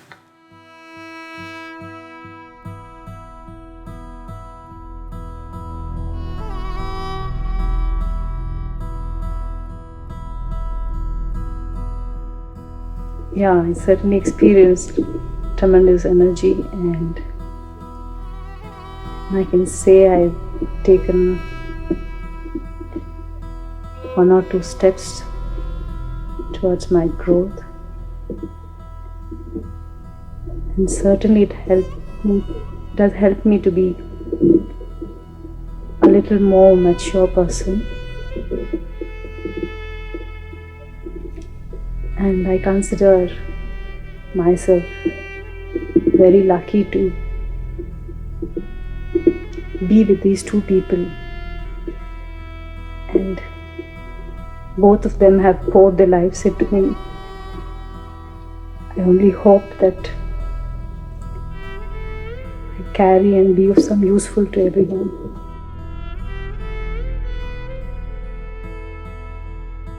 Tears are flowing, and she says, I never experienced something like this. Now I understand what I am into and what I am longing for.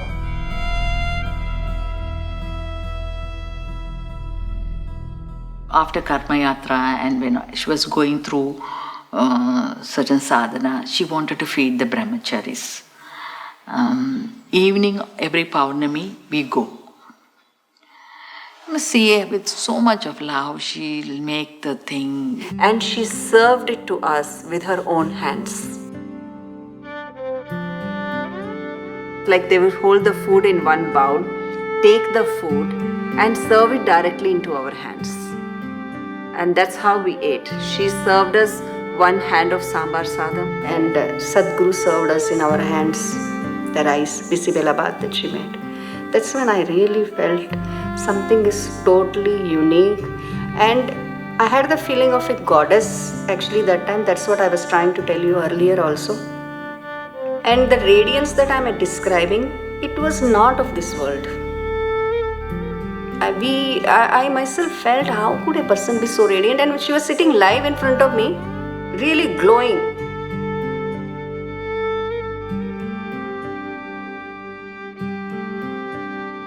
And I got this information that Nirmalananda has attained to Samadhi. So I went. I told him, I said, Sadhguru, Nirmalananda has taken Samadhi. So Vijji was inside the house, and I think she heard it. And she immediately came out. And she looked at Sadhguru and asked, Sadhguru, what do you think? Did he leave his body or did he use some means? Because the plan was that in case he is not able to leave his body on his own, he got one Samadhi made where he'll sit inside the Samadhi, and he asked his disciples to fill the Samadhi with Vibhuti and close the Samadhi. So that was his plan B. So Sadhguru closed his eyes for a few minutes and then he opened his eyes and said no, he left his body on his own. So Vijji was like, oh, okay. And the speed with which she came, she went inside. So I think Nirmalananda's Samadhi was one instance where it also created a lot of intensity in Vijji to take that step and take it sooner than later. It was an atmosphere in the ashram, very high velocity of everything. Very much into a high page of something huge going to happen. In the ashram, Sadhguru was sitting in the dais and Vijji Maa inside. Sadhguru asked all of us to come within this triangle. And they did the process of consecration. And all the people inside the triangle were jumping, levitating. Then it subsided and then Sadhguru said, this type of process we are going to do for the consecration of Yanlinga, and those two beings have dissolved their karmas. And there are the pure energy to give to the Dhyanaling. And Sadhguru said, the process will be successful. But Vijji Maa hurried herself to Shiva, or the ultimate, before the consecration.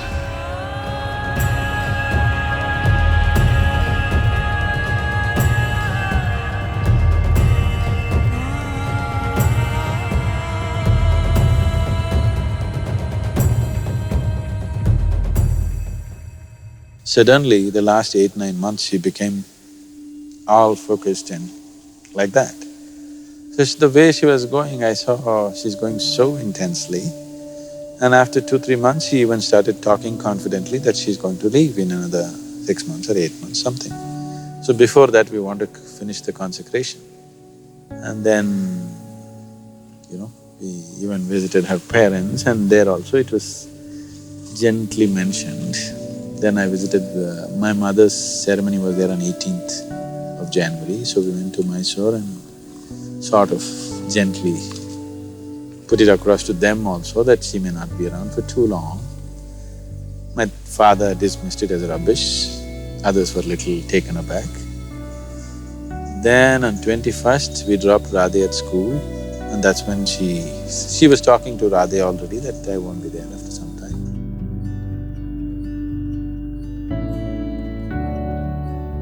I remember one thing about her saying, I won't be here for your next birthday.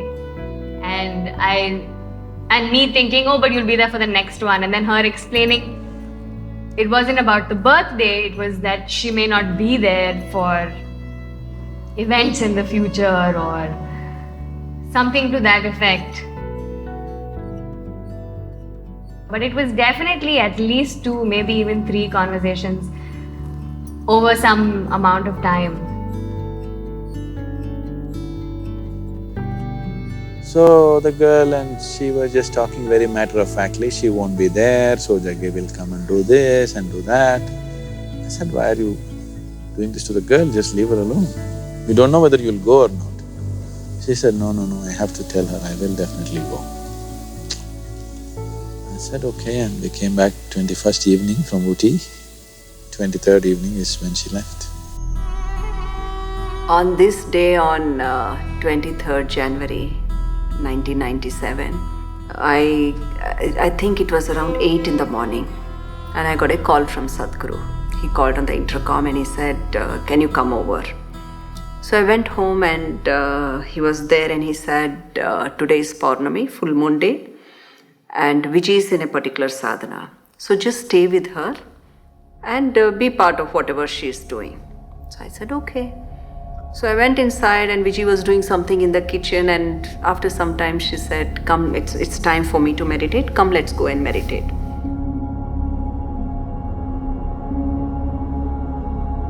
And I think at some point in the morning, she even served a meal to Sadhguru. There's a very special place for us in Orissa called Sambalpur. Sambalpur has a very unique kind of textile. Silk weaving is of a very unique nature. They make a very unique type of saris. We had bought a sari there for her. She was thinking she's going to wear it for the Dhyanalinga consecration or the function or whatever. But suddenly she wore that and came in the morning. I looked at her and said, "What is this? You're just dressed up like a bride, what's the problem?" And she was, tears were flowing in her eyes and she was like, tears of ecstasy, she's just in a… I've never seen her look that beautiful. So Sadhguru had his lunch or brunch, and then he went off to the teacher's training. And then she opened a roll-top desk, and there was a diary, there was a New Year diary, because it was just January still.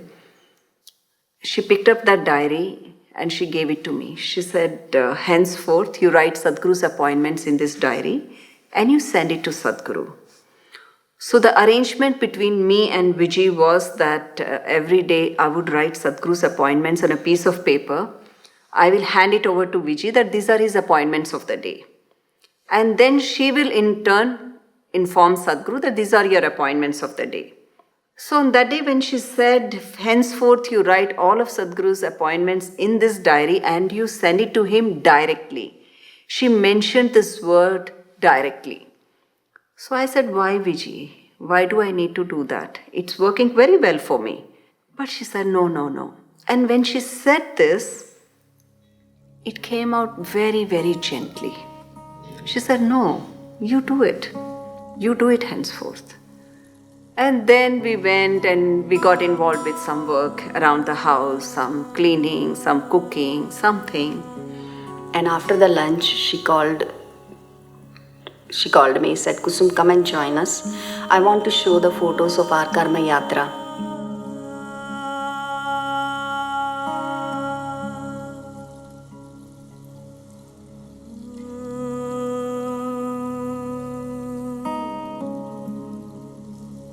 Then she said, okay, I'm going towards the house.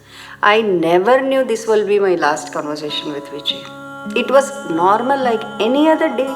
She was also, I didn't notice anything different about her except that she was so radiant.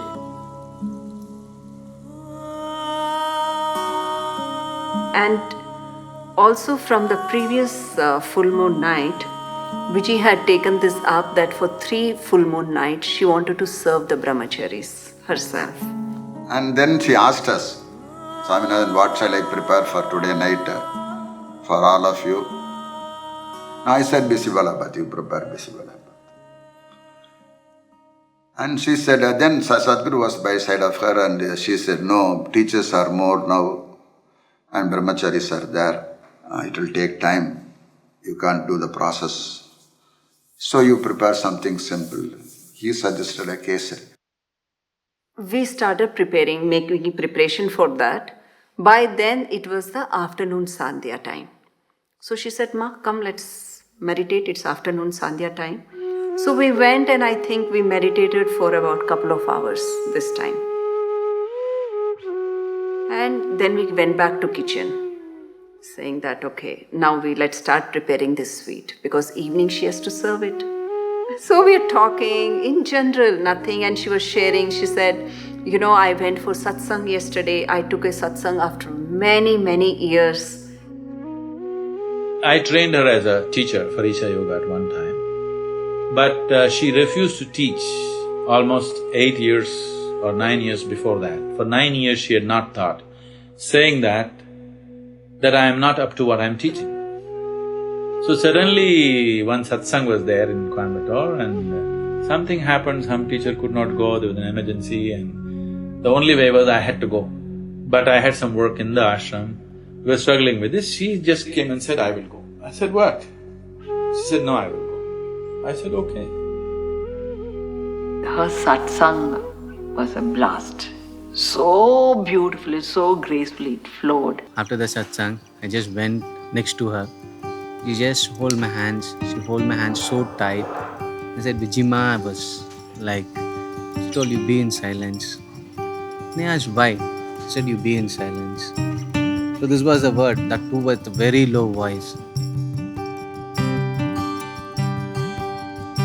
She was so particular, she wanted to see me on that day.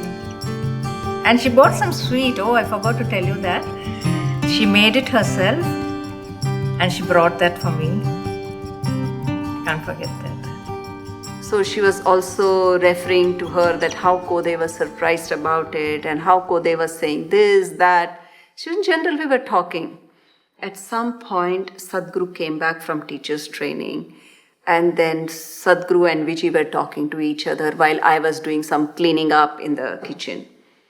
And I think after some time she came and she told me that she was also going to the teachers' meet.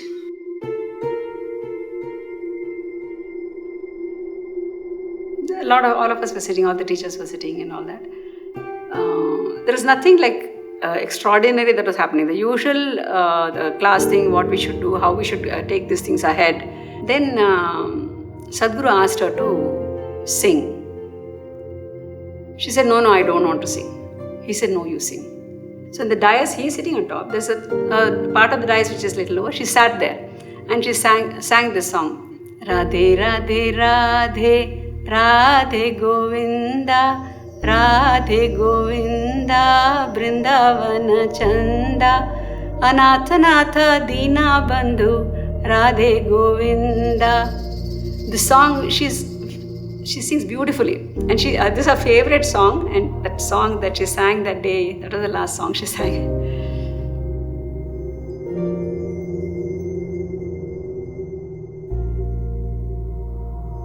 So that day, 4 o'clock, till 4 o'clock, she was participating in the training program. Sadhguru sitting in the dais, she was sitting with us. Then she got up and she said, I'm going for sadhana. She went. And evening when we went for the sadhana practice, at 6 o'clock to the room, to the shrine where she was there, Shunya cottage. The whole house was smelling of kesari still, She came and hugged me once and then we went into the shrine. A few people were sitting along with us. We were just sitting. Once we sit there in the shrine, nobody ever gets up till I indicate for them that they can go. It's an unwritten, it's an unsaid thing. I sat with my eyes closed. After about 6-7 minutes, she got up. My eyes were closed, but I knew she got up.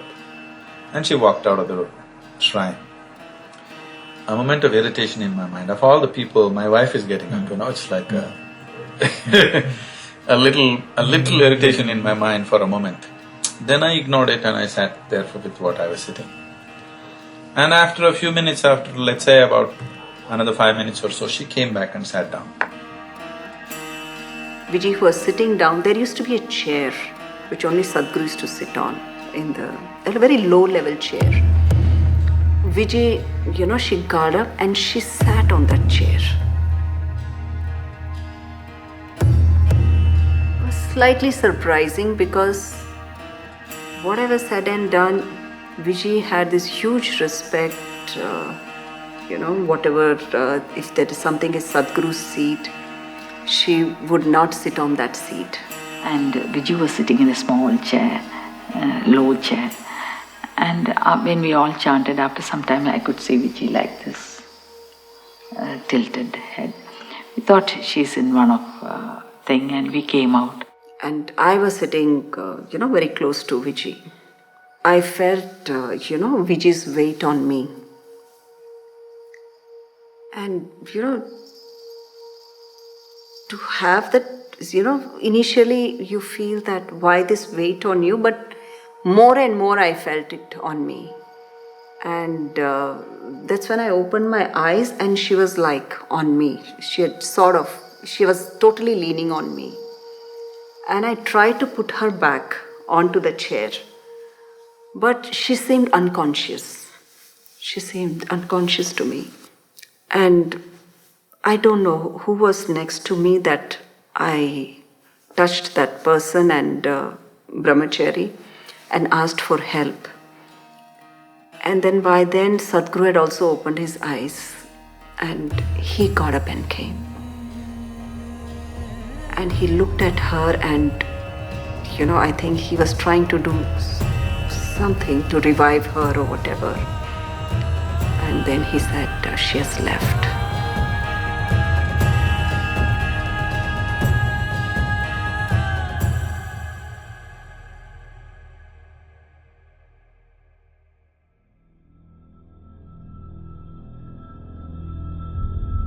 And she attained Mahasamadhi in a sari that Sadhguru had gifted her on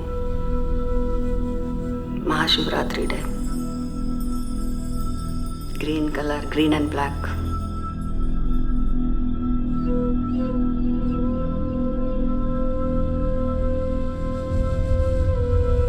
See, this is a simple thing which we never ever had spoken before. Only now we talk about it because this situation happened.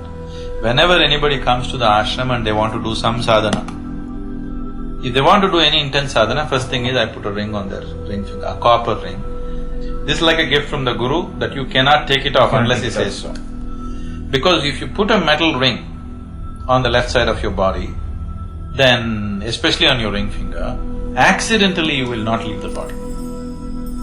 But she went into the bathroom, because she sat there for meditation, she suddenly realized this metal is restricting her. She went, took off all the metal, including her nose ring, came and sat down. This is the reason why always they used to put it on the left side for the women. But today they place it wherever they like. So she removed it and came and sat down. She's 33 years of age, in full health. In the best of her life she is. And she just left like that. So, this is living out of intensity. So this is what will happen if you go on the path of devotion beyond a certain pitch, because the devotee has no other intention. The word devotion itself comes from the word dissolution. The only intention of a devotee is to dissolve himself into his object of devotion. So she became like this, those 8-9 months, just Shambho, Shambho, Shambho. Sitting, standing, her breath became Shambho, It just took on such an intensity that she just left at that time.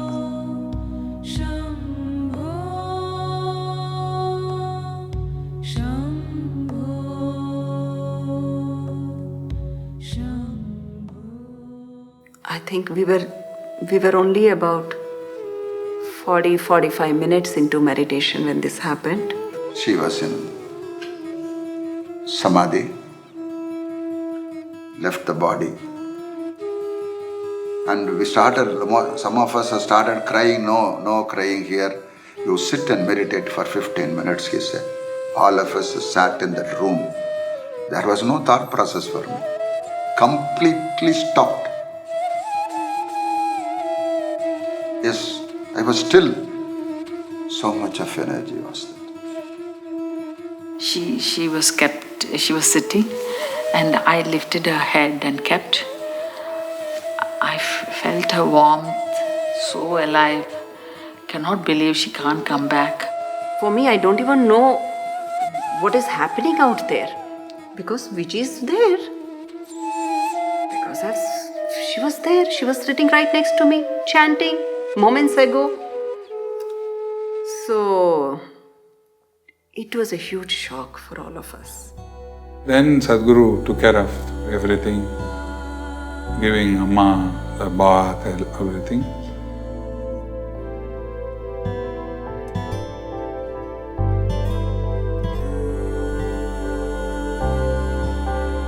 Then I asked Sadhguru, what about Radhe?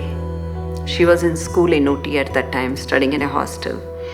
He said, yes, there was a meditator in Coimbatore. He said, inform him and ask him to go to Ooty and bring Radhe.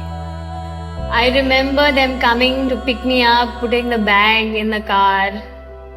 I must have fallen asleep on the journey, but I remember waking up between two buses. I don't know why, but for a large part of the journey, I remember being between two buses. And then when we got to the ashram, Ma Gambhiri and one other person, they were there when I came home, and I left my slippers, and I remember seeing all these slippers outside. And I walked into the house, and there were so many people sitting there, all crying, and all I could see was this. I remember Ma Gambhiri said, I think that she's lying down under a bed of flowers, so don't disturb it in that sense. So I remember seeing that, and I kind of somewhere understood what had happened, and I was okay with it. My first concern was that my father had tears running down his cheeks, and I had never seen him like that.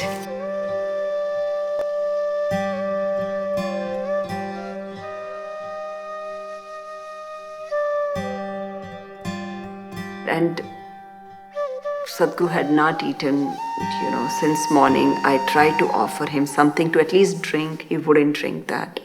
He sat by Vijji through the night. And when Radhe came, that was one moment that I saw Sadhguru breaking down. He hugged Radhe and he took her inside.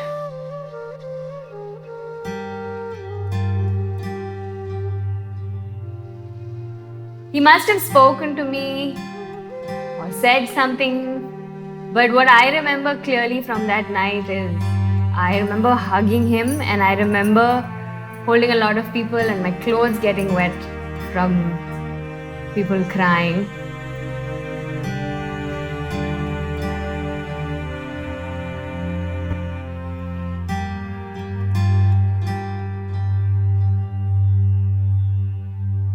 See, when it comes to the experience we had those days, it was very intense. One could, today what happens in Samyama or whatever it is, those days during consecration, we were taken to the edge. We had very, very huge experience. Some have witnessed many things. Some have witnessed disembodied being. Some have witnessed higher state like Nirvikalpa Samadhi. And I thought Mahasamadhi is one of the heights, but never thought one leaves there, So when Vijji, I saw her in a very meditative state and so warm and so alive, I could I felt this is beautiful, but I want her back, So I told Sadhguru, do enough, bring her back. It's something I thought, like all of us coming out, that's how. But she won't come back is something. That loss was very unbearable, That time, we did notice that there was like a burn mark on her anahata. And Sadhguru, but before that itself, Sadhguru said she has left through her anahata. And then we saw a mark on her anahata because she left that way. And I don't know, the atmosphere was very emotional. And Sadhguru said, please don't cry. It is not a sad matter, it is a proud moment for every spiritual seeker that she has attained Mahasamadhi at her own, like this. That whole night we were sitting in Sadhguru's house, and he asked me to sing. Ram, Ram, Ram, Ram, Ram, Ram, Ram, Ram, Ram, Ram, Ram, Ram, Ram, Ram.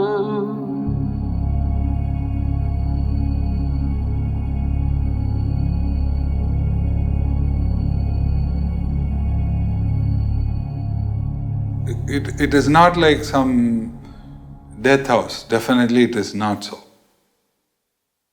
People, when they enter, they were like more of emotions, people.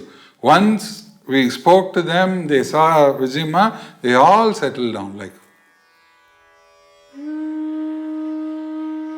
Hundreds of meditators, perhaps thousands. There were at least a couple of thousands or 3,000 people who had gathered by then. So in the morning, then we decided that it won't be appropriate to keep the body like this because it's already 12 hours. So then we started the cremation process.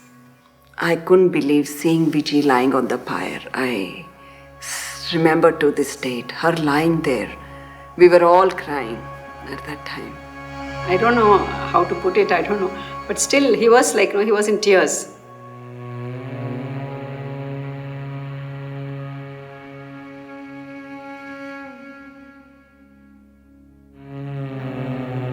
Sadhguru was still wearing the same clothes. Those days he used to wear just a dhoti and an angavastram.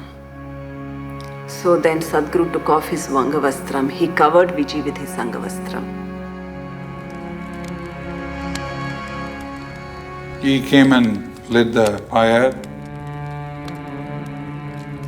He threw his Rudraksh. He was having it too close to him.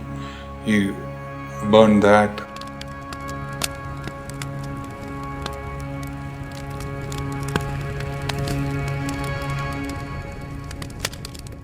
The next day I saw Sadhguru and Radhe digging the thing to take Vijji's bones.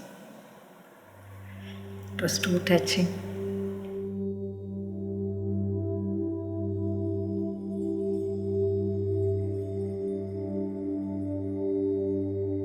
And they were collecting from the outer edges, they were collecting some things. And I think that was really when I kind of understood that she was gone. But I wasn't.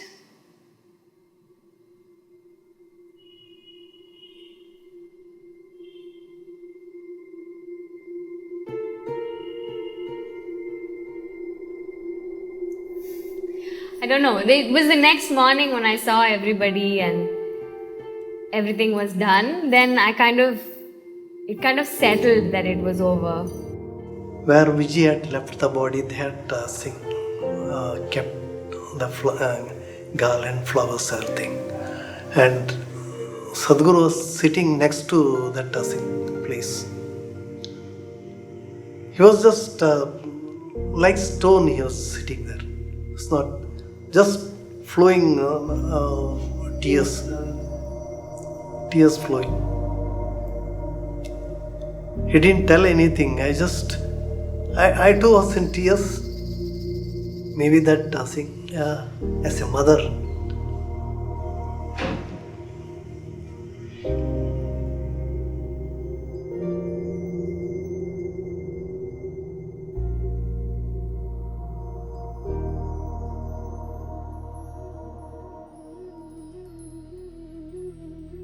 She's been like my shadow every moment. Not just my wife, she's been everything. And she's been involved in the spiritual process also. She's been involved in my work also. Especially now, she was so deeply involved in everything. There is no grief in me, because death is not new to me. In my experience, I have known many, not outside, of my own deaths and births when I can clearly remember, when I can clearly live through them. I have no grief about it. About feeling lonely, such a thing never happens to me. I am never lonely. Shiva is with me every moment. Where is the question of feeling lonely? That never happens. Definitely a beautiful person is gone, you miss her. A flower blooms in your house today, tomorrow morning it dries up. You go and see, the flower is not there, you miss it, isn't it? But you don't grieve for it. If you're sensible, you don't grieve for it. You don't cry for it, nor do you feel lonely, but you miss it. So that's how it is with Vijji and me.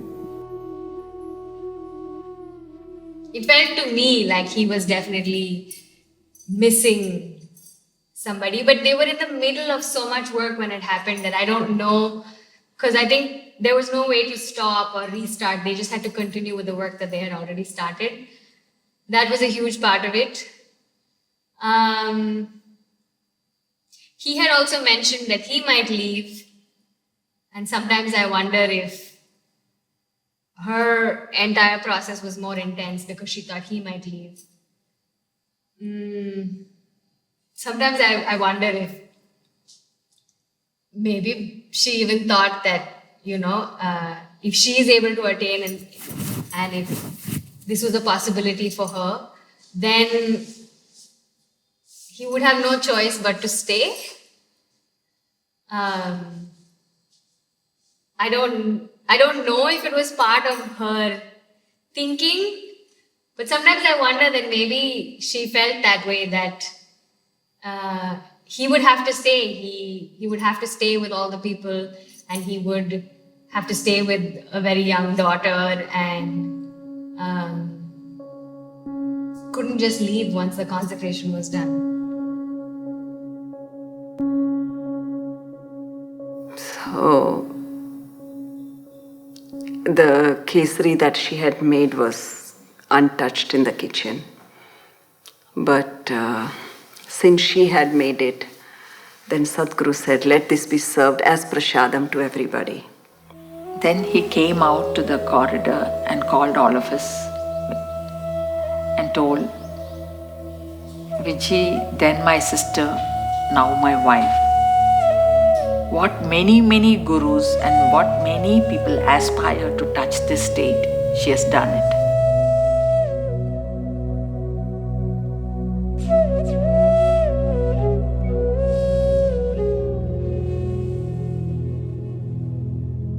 Those of you who knew her, you know that she never knew the in-between. She's either high or low.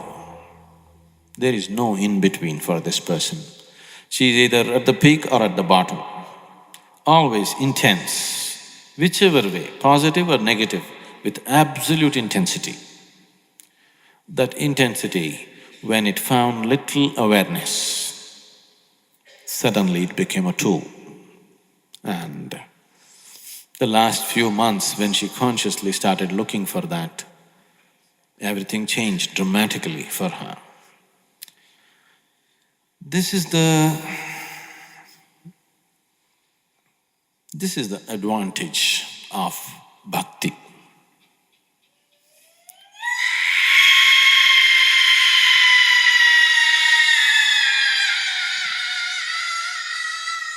And this is also the disadvantage of bhakti.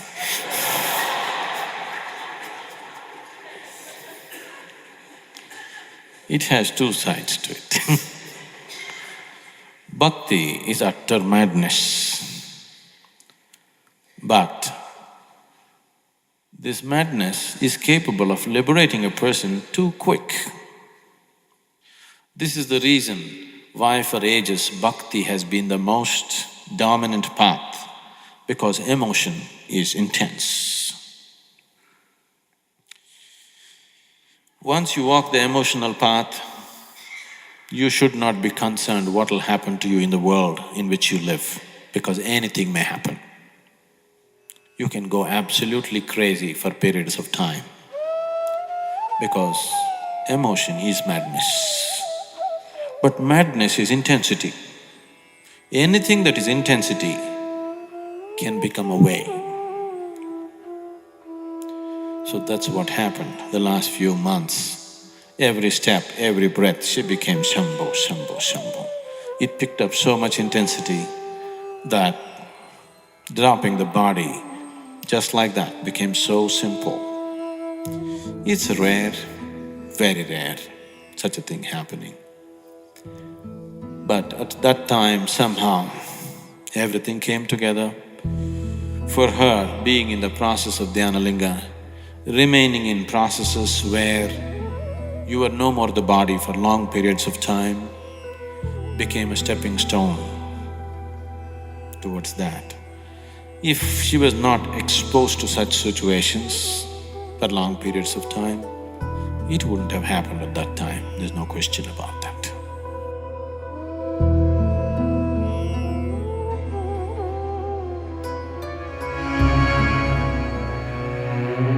He would sit from morning till night, he would sit in the shrine where Vijji left her body. I didn't see him do anything else He didn't meet people. He met people in the sense the house was open for all of those people to come, pay their respect and leave.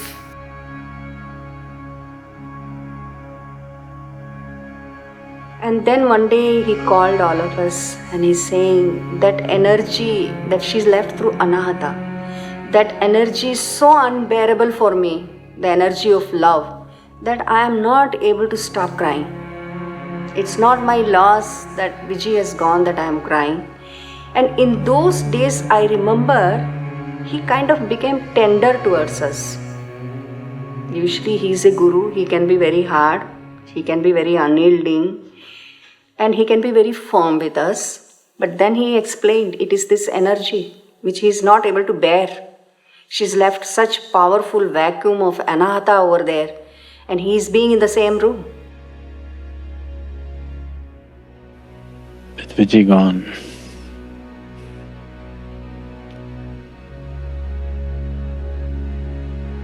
when it comes to crucial points, she comes to sense. So that's been the saving grace always. When it really comes to the crux, she's very, very sensible. Since her Mahasamadhi, even though the physical plane was no more, I understand from what he said that there were few milestones still were to be crossed till she was finally dissolved. So he said, once she attained Mahasamadhi, I thought Vijji will approach me. Vijji will approach me and I will finish the Dhyanalinga configuration with her only. But she straight fell into the hands of beautiful master who guided and assisted her, and 21 days after her Mahasamadhi she dissolved. He came out, I think Aradhana, we did 16th day, we did Aradhana.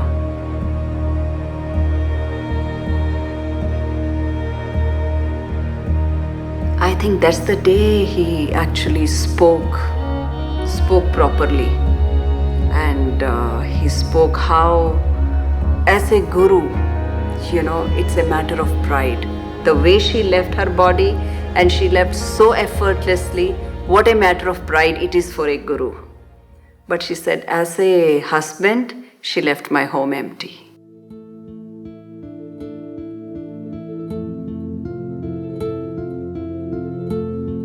And one day he called us. He said, that which was Vijji is no more. The being that which was Vijji is no more. She is finally dissolved completely.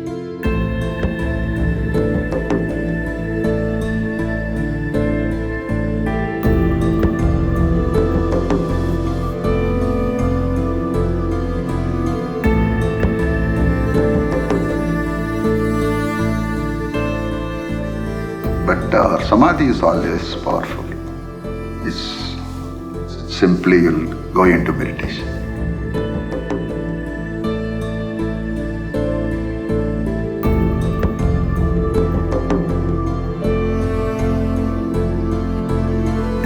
There is something about that place, even now. Just the way she left. There seems to be tremendous support. If I want to go in certain direction, it seems like there is a support from her. You can literally feel her, like her presence is there, and it is very soothing. Very soothing and very, very beautiful.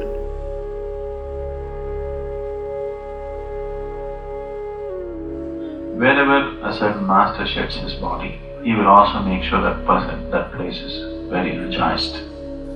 Now, after my wife's Samadhi, come there, the places. Always that place was dominant with my attention all these years. After she left, suddenly it has taken on a different kind. Suddenly the whole thing has become very feminine, She has just dominated the whole thing in a certain way.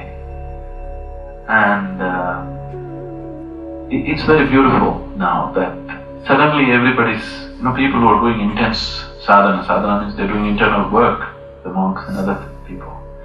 Suddenly after this, all their work has changed, the very flavor of their work has changed in a certain way, because this kind of energy has come, the feminine thing has become so strong. Change, yeah, definitely. That boyish Sadhguru is not there anymore. Only with Vijji Akka, he used to be like that, and we can see him like that. I feel Vijji used to bring out a certain dimension in him. Like as a guru, he's one way that he needs to be. But what he is actually as a person, that aspect Vijji was able to bring out in him. And I've seen that, very effervescent person, a very likable person, very tender moments, the tenderness that he's capable of, emotions that he's capable of, which he may never reveal as a guru. I saw a lot of that in Sadhguru, and a lot of that I don't see in Sadhguru now. Yes, there is a big shift.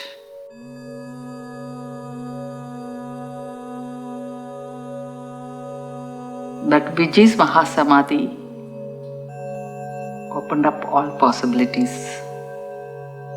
The whole ashram transformed to another level. I think a shift happened at that time.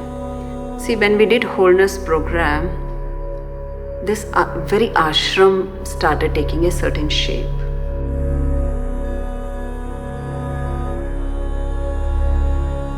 And Sadhguru used to speak about many things, many possibilities. We also experienced many things within us, especially during Wholeness program. So many dimensions Sadhguru opened up. Because at that time Sadhguru was also looking for ways to consecrate Dhyanalinga. Because at one time he had told me, he said, intuitively we do many things, but I want to make a science out of it. So when we saw right in front of our eyes this thing happening, this was like hugely motivating to any number of seekers, not just in the ashram. I think a big shift happened at that time. A big shift happened for people to see that what Sadhguru has to offer is a very real possibility.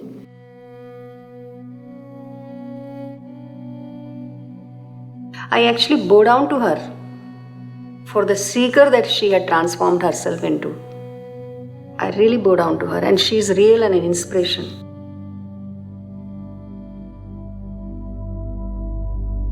Her simplicity, her devotion, her love, I think experiencing that, in some way it makes me understand that there is another way to go about seeking.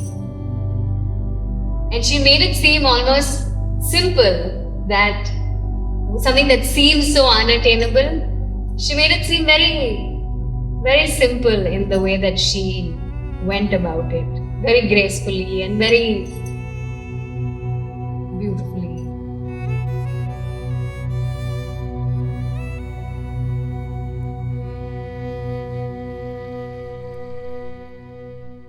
She thought Radhe was more mature than her. So she'll tell, she's my mother. In so many instances, she would remember very clearly, this is my mother's comb, this is my mother's this thing, this is what my mother told me when she came and saw me last. She will remember every single detail to such depth that it would surprise me. Yet, never once she asked me, where is her mother? When will she come back? Where has she gone? Never once she questioned me that. So even when her mother passed away, and I kept her with me for 3-4 days, and I'm taking her back to school, she was just fine, and I thought maybe she didn't understand what's happened. Then I was driving her and I told her, do you know that you will never see her again? She said, Becky, how will dead people come back? I know she won't come back.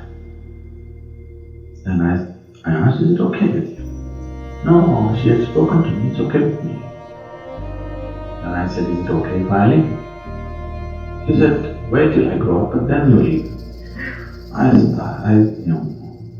Okay, I have somebody very beautiful on my hands. Oh, I forgot to tell you this. After Vijji's Samadhi, those 16 days, in those 16 days, Sadhguru was getting ready for the thing. He was he was doing something for his Samadhi, next to Vijji's thing, just behind that.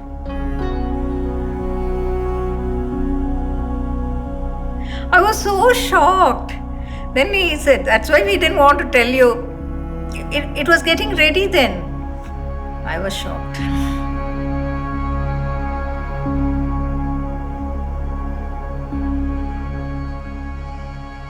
I think because she spoke to me before she left, and because he had spoken to other people about leaving,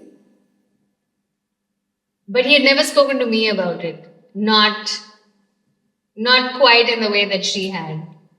I think even today I hold on to that a little bit, that he will tell me before he goes. That may just be my expectation. He may not be aware of it. But somehow, I think because of how beautifully she handled it, I had to know, if that was something that was going to happen, I had to know. But even today, I definitely feel that way. I hope that he will speak to me about it before he leaves.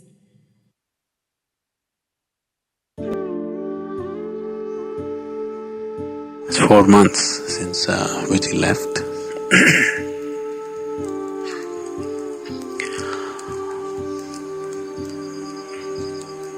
One thing very incredible about that situation is, she didn't live the life of an enlightened being.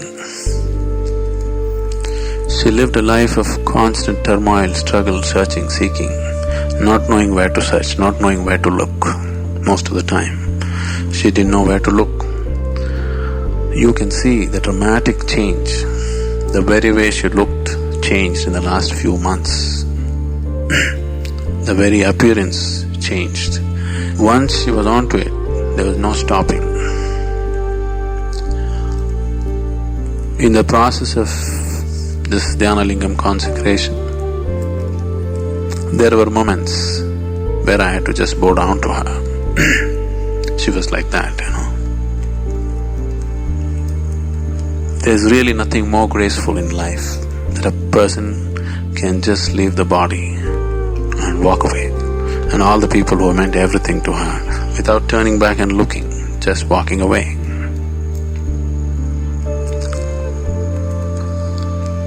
I think all of us who witness this are truly fortunate. Rarely a person gets to see that kind of grace.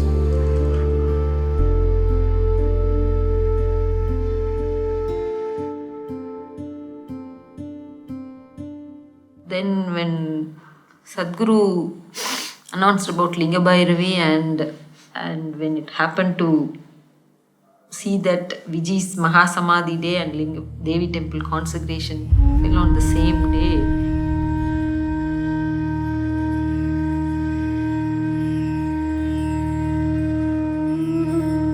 it is her energy, it is she is only here as Devi for us.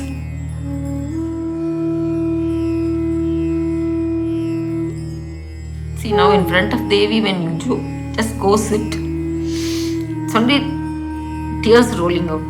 So for us, we have seen Vijji like that, full bundle of exuberant and joyous woman. I really wish Vijji was here to see all this. I really wish she was here to see this.